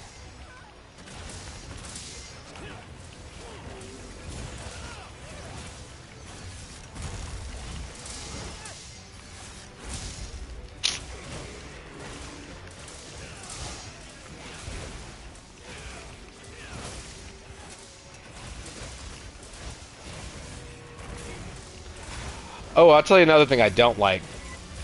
Certain fights like Arkveld and what's the oil monster octopus guy? No Udra.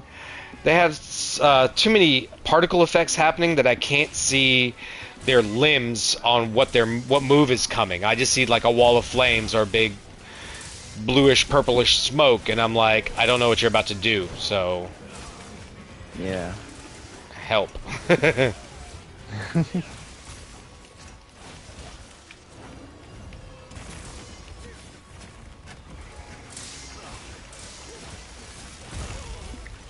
Oh no. No! I got it. Oh no, I jumped on my thing! And I didn't heal.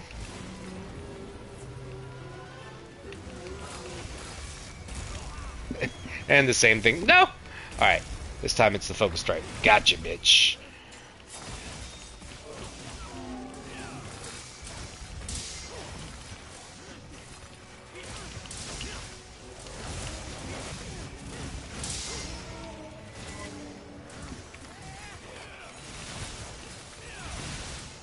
Trap time. Is he done?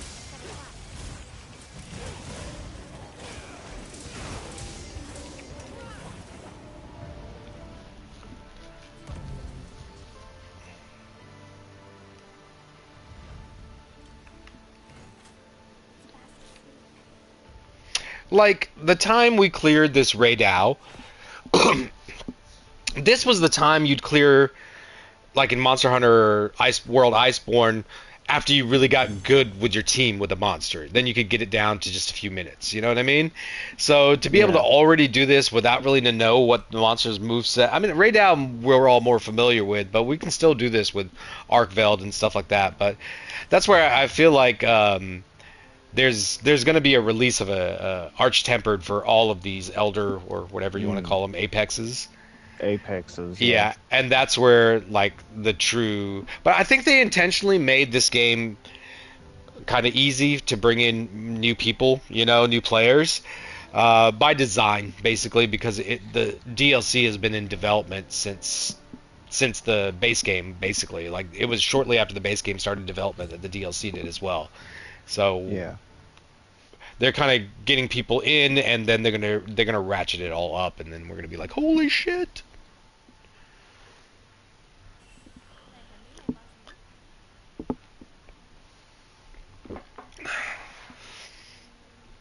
But if you give me an Ultra Instinct Arkveld, please tone down the blue, flary, smoky stuff so I can actually see what he's doing.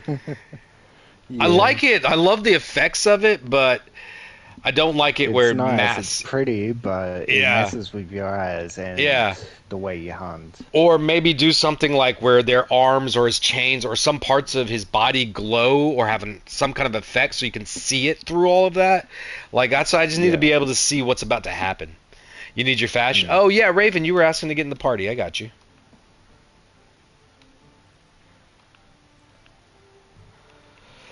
Fashion, when I can make a authentic like cloth looking samurai outfit, then I will, and that's really about it. It'll be done for me after that.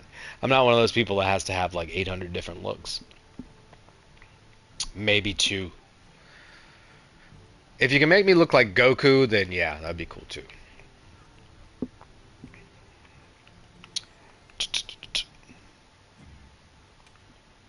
You know what I'd like to have as a cosmetic in this game? Like an aura, like you can like the Ultra Instinct type aura. You know, it doesn't have to be as hype as that, or like a Super Saiyan type aura. That would be so badass. Yeah. You mean like a glow around your character? Yeah, yeah, but like in Dragon Ball Z, where it's like this energy or fire field around you. You know, like I would be so dope just because I'm a Yeah, I DBZ haven't fan. watched Dragon Ball Z. What? What? Wasn't my jam. You should at least watch Kai. Kai, it's so good. It's so. I mean, there's definitely. It's not like nothing is perfect. You know, there are definitely flaws in the show. Like, why does it take so long for anything to happen? Sometimes, like, why does it take 5 episodes for Goku to charge a spirit bomb? You know, like, a 5 is being generous too. By the way, you ever hear that joke? Like, how many Saiyans does it take to screw in a light bulb? Uh, no, On, I haven't heard it. Only one, but it takes 32 episodes.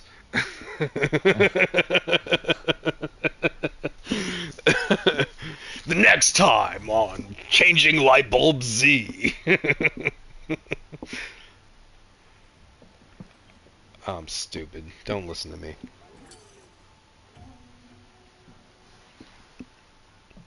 I'm streaming, by the way, Raven, just in case. Noise. Noise.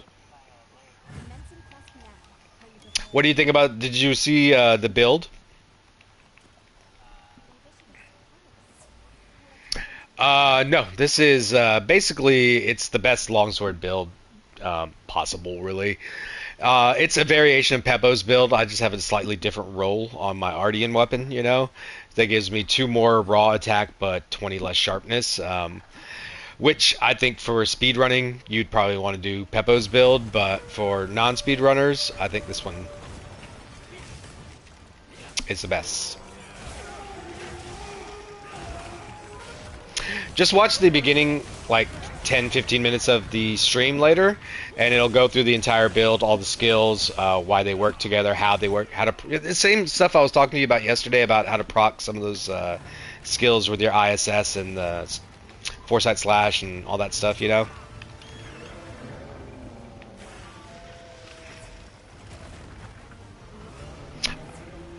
Oh, I'll put it on next. It's my other one. Oh, I'm dead. Oh shit, I lived. Um, that's the 4-piece score with the. I did have Ebony Odegaron, but I changed it to the Jindahad with the Agitator and the 2 level 2 for maximum might. Because now I get down to Burst 1, but I have Agitator 1, and Agitator 1 and Burst 1 is better than Burst 3, which is what I had on the other build.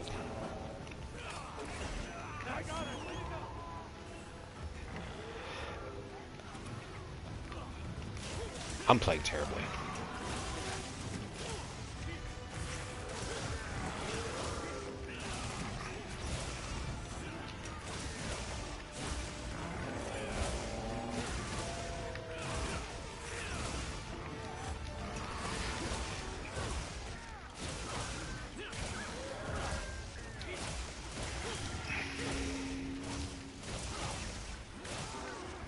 Is he dead? Oh, no.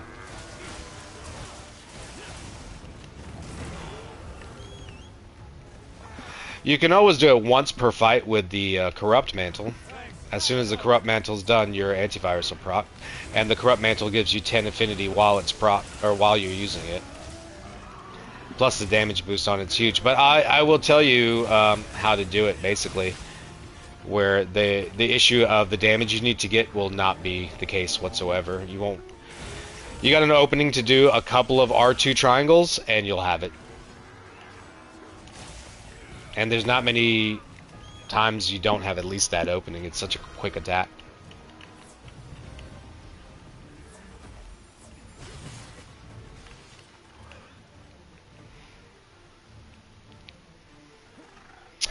I can also show. Well, I'm not finished with the third build. I'm making a video for my top 3 build. One of them is the ultimate DPS set I was just talking about. The other one is the one I was just mentioning there about the gore, and then the last one is with Guardian Arc Veiled, so you can get regen with your wound pops. I actually made one with 2 Arc Vold and 1 Guardian, and 2 Arc Guardian Arc, so you had both types of regen on there, but it wasn't really necessary. The ones you get from the pops are better, and you hardly even notice the other one. But anyway, so there's my version of an Immortal build, but not like Immortal focused on defense. Still pretty good damage, but you'll never cart as long as you don't directly eat a one-shot attack that was going to cart you anyways, you know? Oh shit, don't want to pop that wound. He's got a purple wound on his tail.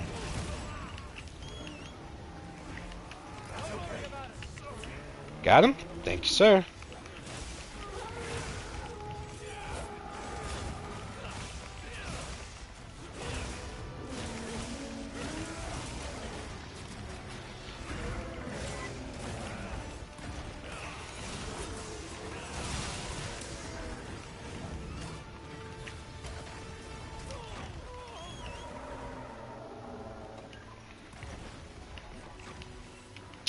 But Raven, all you got to really make sure to get those damage thresholds, especially in the beginning, is just make sure you get your sneak attack in.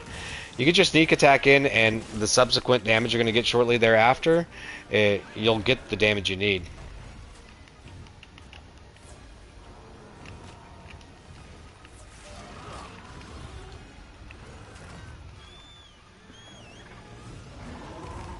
Why is... man...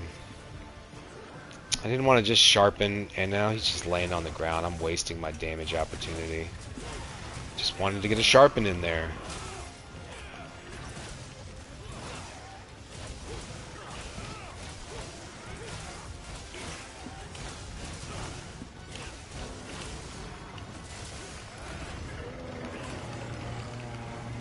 Oh, he's screaming. Oh, I still got my red gauge. I'll take it. He screamed me out of the Helmbreaker that would have taken me out at red gauge, and I would have missed that Helmbreaker too.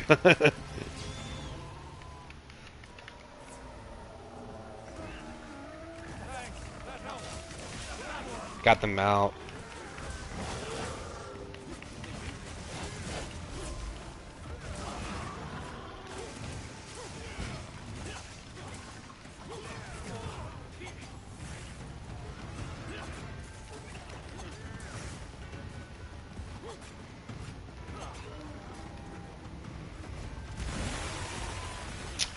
What's your affinity when the monster's not enraged?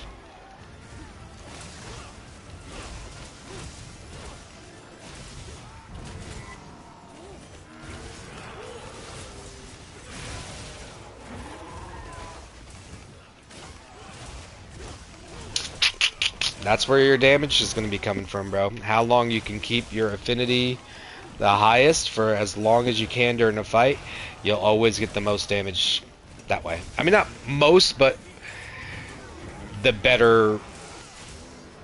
Like, you want to be able to survive the fight, but you also want to be able to hurt him as much as possible, and it's going to do more for you to do...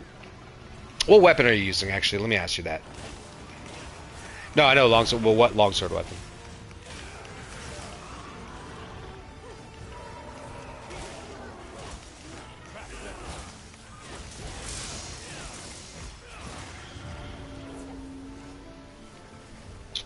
25% affinity, 30 from maximum might is 55. Weakness exploit. You have weakness. You have maximum might and weakness exploit. Oh, then you got way more. You said you were doing 50 before agitation. You're not doing 50 before agitation. You're doing 20. No, but you also have the 30 of the weakness exploit that's always active on weak points. So that's 85. As long as you're hitting a head, a tail, as long as you make sure you're trying to hit as many orange spots as possible, which shouldn't be too hard. Your effective affinity is 85 instead of 55.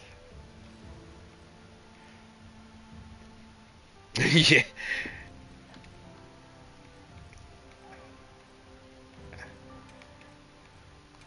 No, I mean you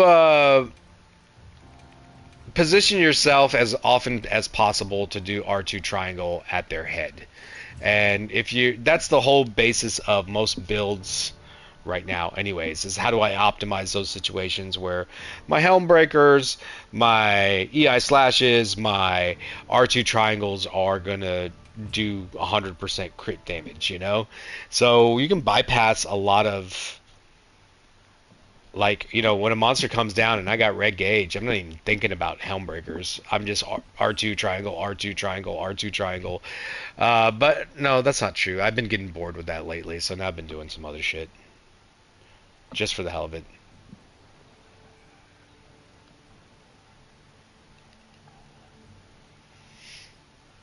Yeah, I have a feeling they're gonna nerf that. Maybe not this patch, but they can just change some motion values and the whole thing won't be worth it anymore. What they need to do is fix Element. Yeah, they do need to fix Element. I was actually quite enjoying the fact that Element was relevant again, even for a weapon like the Longsword. That was nice. I really like stacking crit Element and crit boost. That was really, really nice.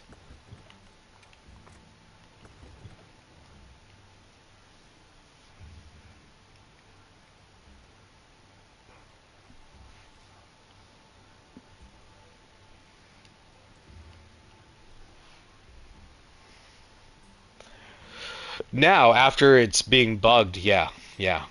But at launch, it was working as they originally kind of intended it to, and it was significant to the point of Element was like all raw builds were not just the way to go, but then they did something in some patches, and now Element doesn't function the same that it did. Unknown Illusion, are you in on PlayStation? I only got one more hunt in me. I gotta shut down this stream. I'm gonna post an investigation because I want to build a few more long swords and test them because I geek out on stuff like that. And I would like to have as much materials as humanly possible.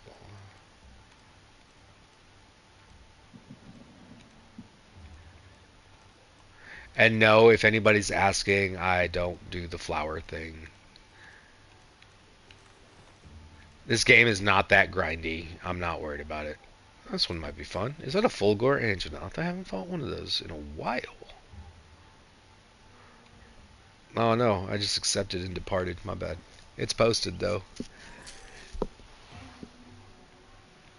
Of course you're on PlayStation. Well, now you're gonna have to wait. I'll get you into the chat, but I'll have to leave here in a second. I meant to just get on standby in the quest, but you know what? I'll wait for you guys. I won't be that guy. I didn't even refresh my shit.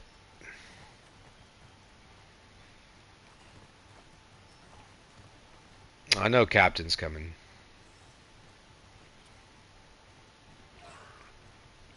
My Sacred is so awesome. I love how it looks. The red and the black with the kind of tiger slash like velociraptor looking stripes, This thing is velociraptor looking, like maybe more accurately than Jurassic Park with all the feathers and such. It's beautiful. I love him. He's my squishy, or she's my squishy. Her name is Nova.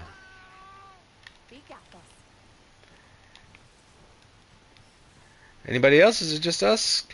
Oh, Talia's. I'll wait. I'll wait. Hurry! I just put on my mantle.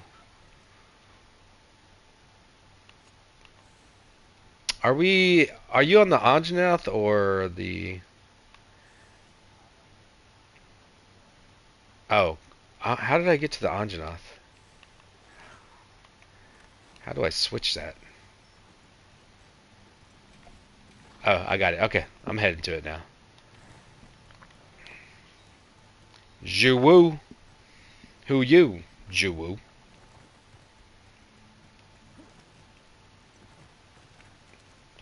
I'm still on the Fulgore. What the hell? Alright. I'm going on the Fulgore. I'm sorry, guys. Yay. Everyone had to change their plans due to me. Nothing has changed. Alright, let me do this. Let's have a new etiquette. Quest leader does the first focus strike because you have time once you see me go. Ready? So Solar, are you here? No, he's at the other one. Alright. I think this will work. When you see me start my my sneak attack, then everybody else do theirs. Solar. You're so slow. No, it's okay. Ready? When you see my animation, so no countdown, just watch me. Ready? Let's go. Boom. I was just testing it the last couple of fights. I was waiting for Zoe to do his first and then do mine, so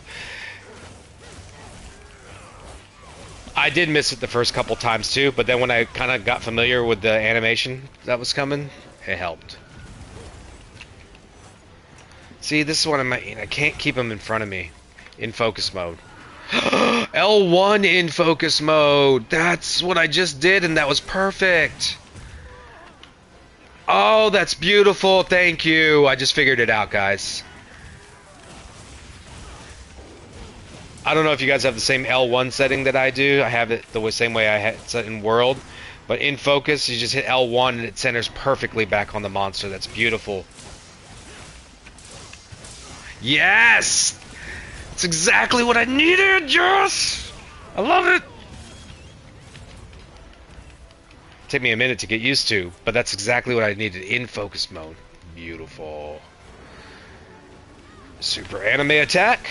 Hell yeah. Other super anime attack. Third super anime attack.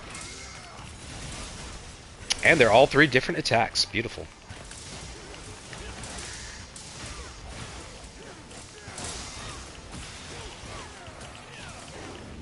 Was that a paralysis? Oh, my bad. I popped the leg wounds to do the topple, but I didn't know he was paralyzed.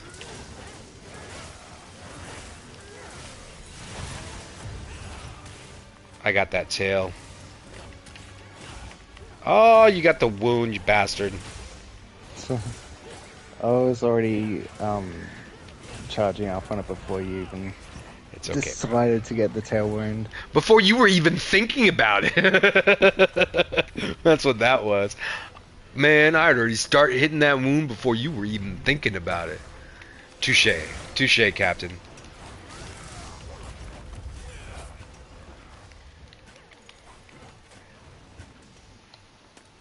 Super anime move. Nah, it's got the mount with it too. Super anime mount.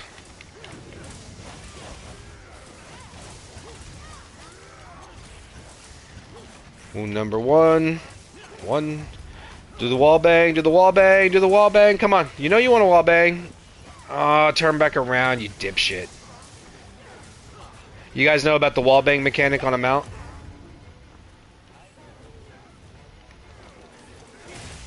You just gotta wait till he's facing a wall or something that he'll move forward and hit like that, and then be on his head, so it'll cause him to do some kind of shake and lunge, and then move out of the way late. You don't want to move out of the way too early where he doesn't want to do the lunge.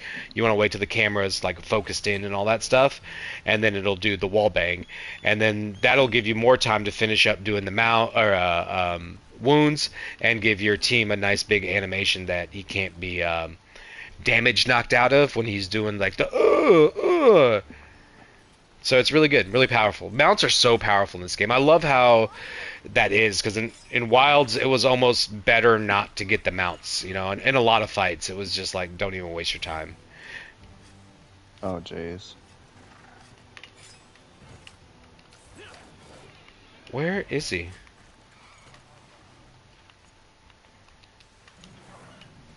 Looks pretty big.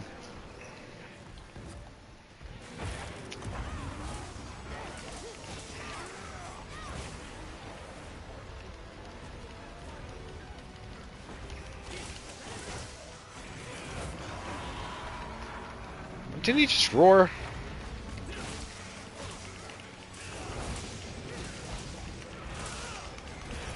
God.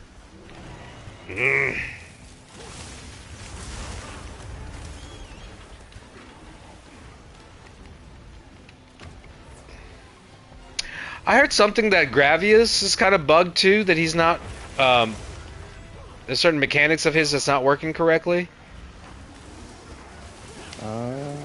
I don't know. Seems fine when I fight him. I think what I heard is as he gets wounds popped on him in the beginning of the fight, all of his parts are supposed to get harder to the point of certain parts that you didn't need Mind's Eye for in the beginning of the fight, you do need in the second part of the fight. You know what I mean? So if you didn't slot that because your sharpness wasn't there, you're going to be at a huge disadvantage. So I think that after this patch on the 10th, that's going to be a mechanic for the Gravios, is as you start busting his wounds, he's going to get his body's going to get harder.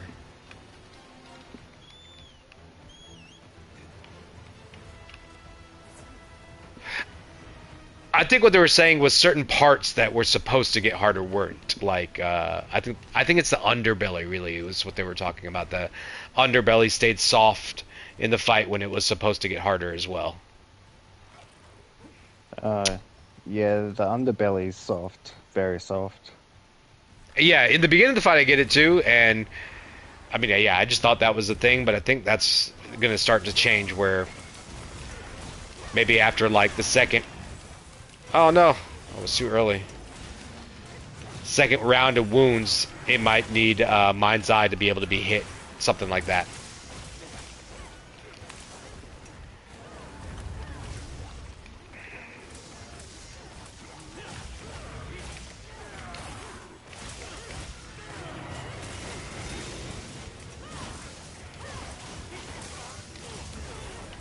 Oh, you bastard.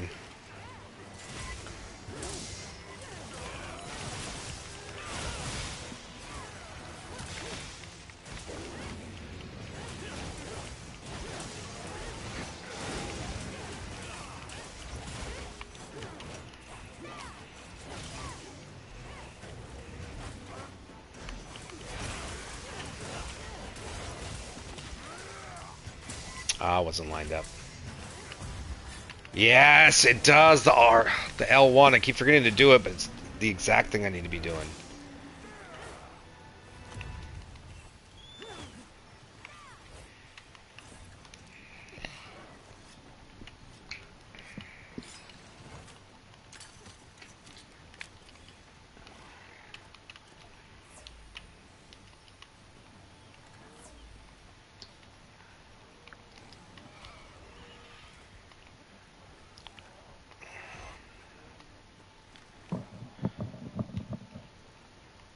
Yeah.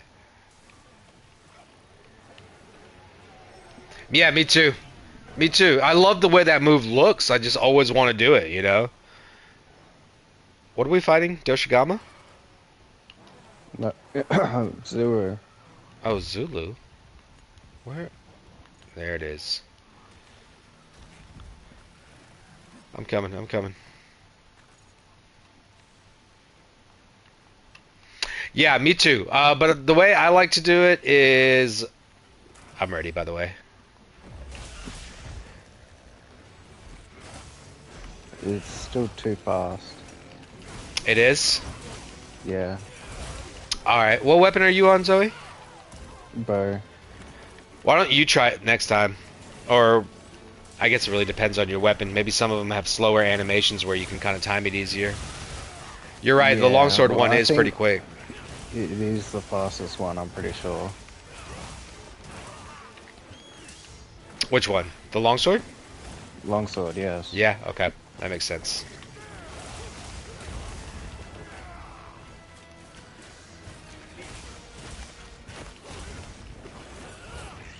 Where did he fuck off to? Oh, there he is.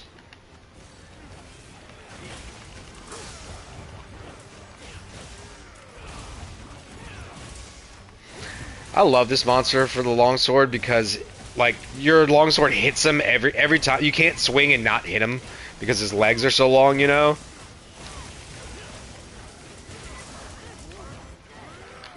Nice. Got my cancel. I love this monster. Oh, he hit me.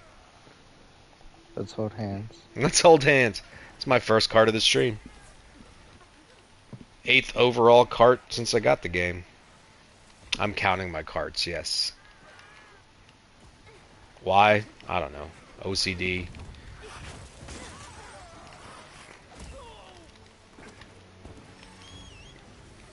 I got some, like, spectrum-ish OCD type tendencies, you know?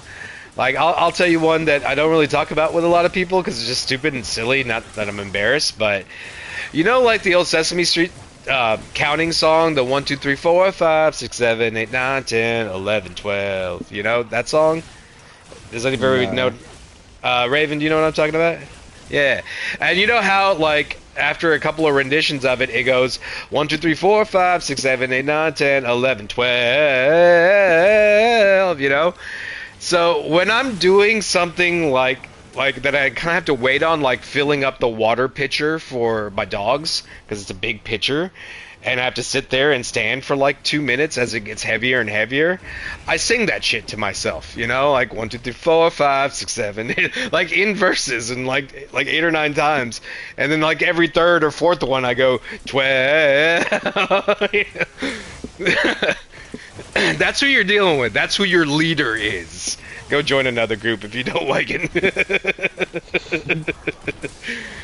1, 2, 3, 4, But 5, 6, and then I get funky with it too. It's not that easy, guys. It's more embarrassing because I'll be like 1, 2, 3, 4, 5, 6, 7, 8, 9, 10, 11, 12. You know, like all sorts of genres, like R&B and like death metal's my favorite. 1, 2, 3, 4, 5. Like it's just, I get stupid with it, man. I get stupid with it.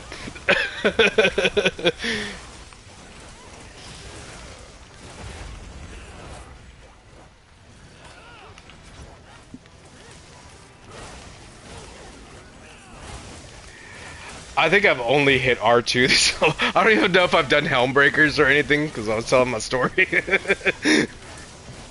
just having fun. Yeah, like R2 and triangle is about the only button I've pressed this entire fight. And I just carded. Oh, wow. Oh my god, the Doshigama came and got all of us. It got all of us. Oh, nice. No.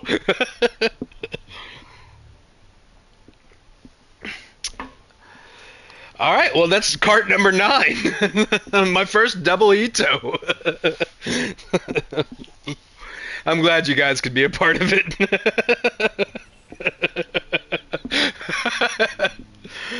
Oh, why is this so funny? All right, guys. Do you want to gather up? Man, I gotta find a place to gather. Let's just come here by the Windward's Plain. Ah, it's all cloudy and shit. Terrible day. Just go in the tent and rest. Oh, Make yeah. it plenty, I think it is. Plenty? Yeah, you're right. Cannot use current mission progression stat? Cannot use it? What? It says I can't use it at my current mission progression status. I can't rest here? I don't know what that means. I don't care. Are you guys in the Windward Plains? Yes. It takes a while to load. Oh, that's right. I got the PS Pro with my fancy I had to. Like the other one just wasn't. I didn't want to. I really didn't. I was like, when it came out, I was like, I'm not gonna buy this thing. I'm not gonna pay this much for it. But then when I had to replace it, I was like, well, I might as well get the Pro. Captain, come stand here.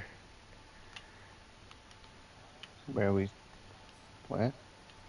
Just when you come right out of the camp, when you start those missions, and there's that area where you can kind of see the thingy.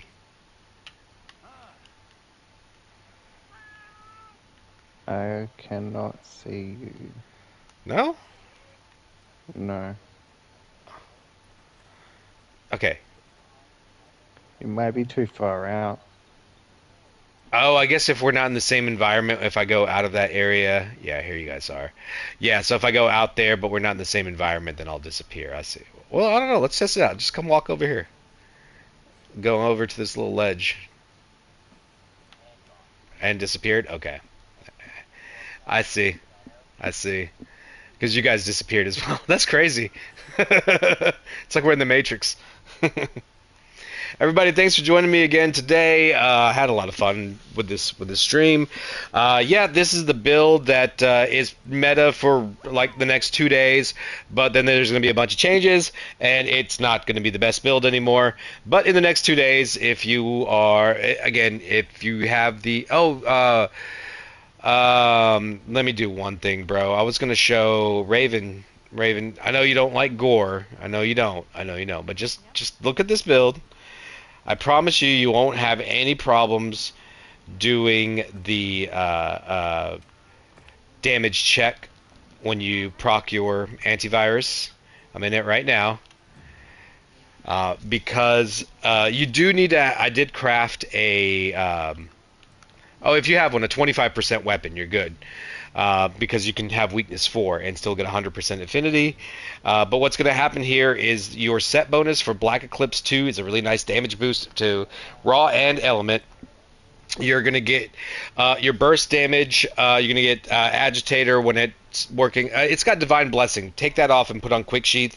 Divine Blessing was just for when I was messing around with this build to see what kind of numbers I can get. It's supposed to have Quick Sheath on right there. And yeah, the rest of their skills are pretty self-explanatory.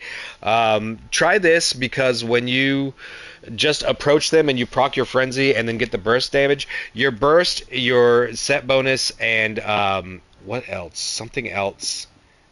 Oh, and the attack boost you get from curing virus. All three of those proc pretty quickly in the beginning of the fight.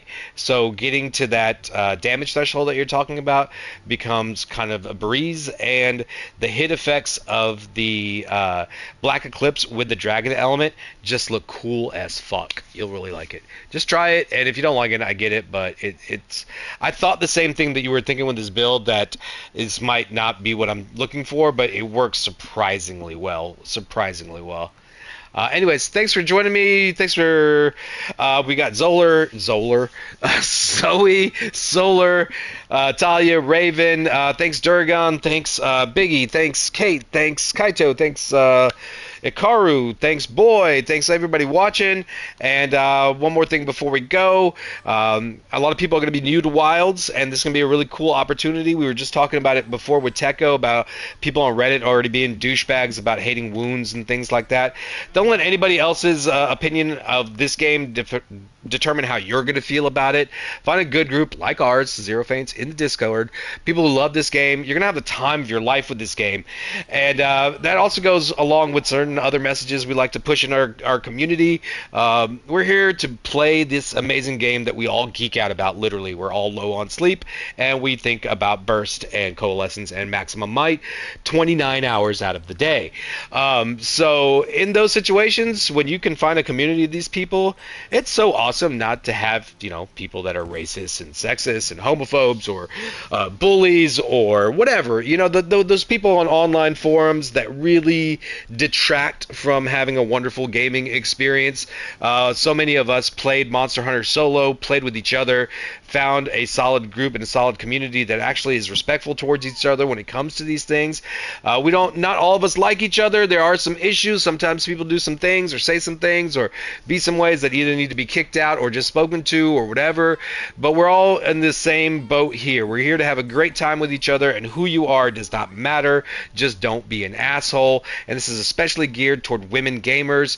We don't allow a lot of this communication that happens in a lot of these forums, and it's made it a really awesome experience for me, particularly because I just hadn't been around a lot of women gamers, and to get to know so many of them, and not just their personalities and things like that, but it's just nice to see some really awesome, skillful gamers that you know are women, because that bothers a lot of people. I have some streamer friends that are women that specifically talk about how people get on their streams to just shit talk them because they're girls, because they're women.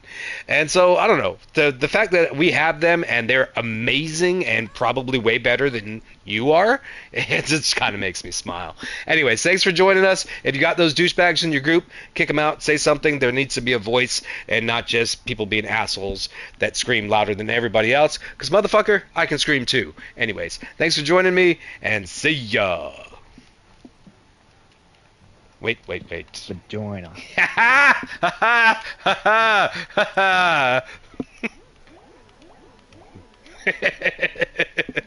Oh, yeah, I'll send you the party invite illusion right after this. Let me just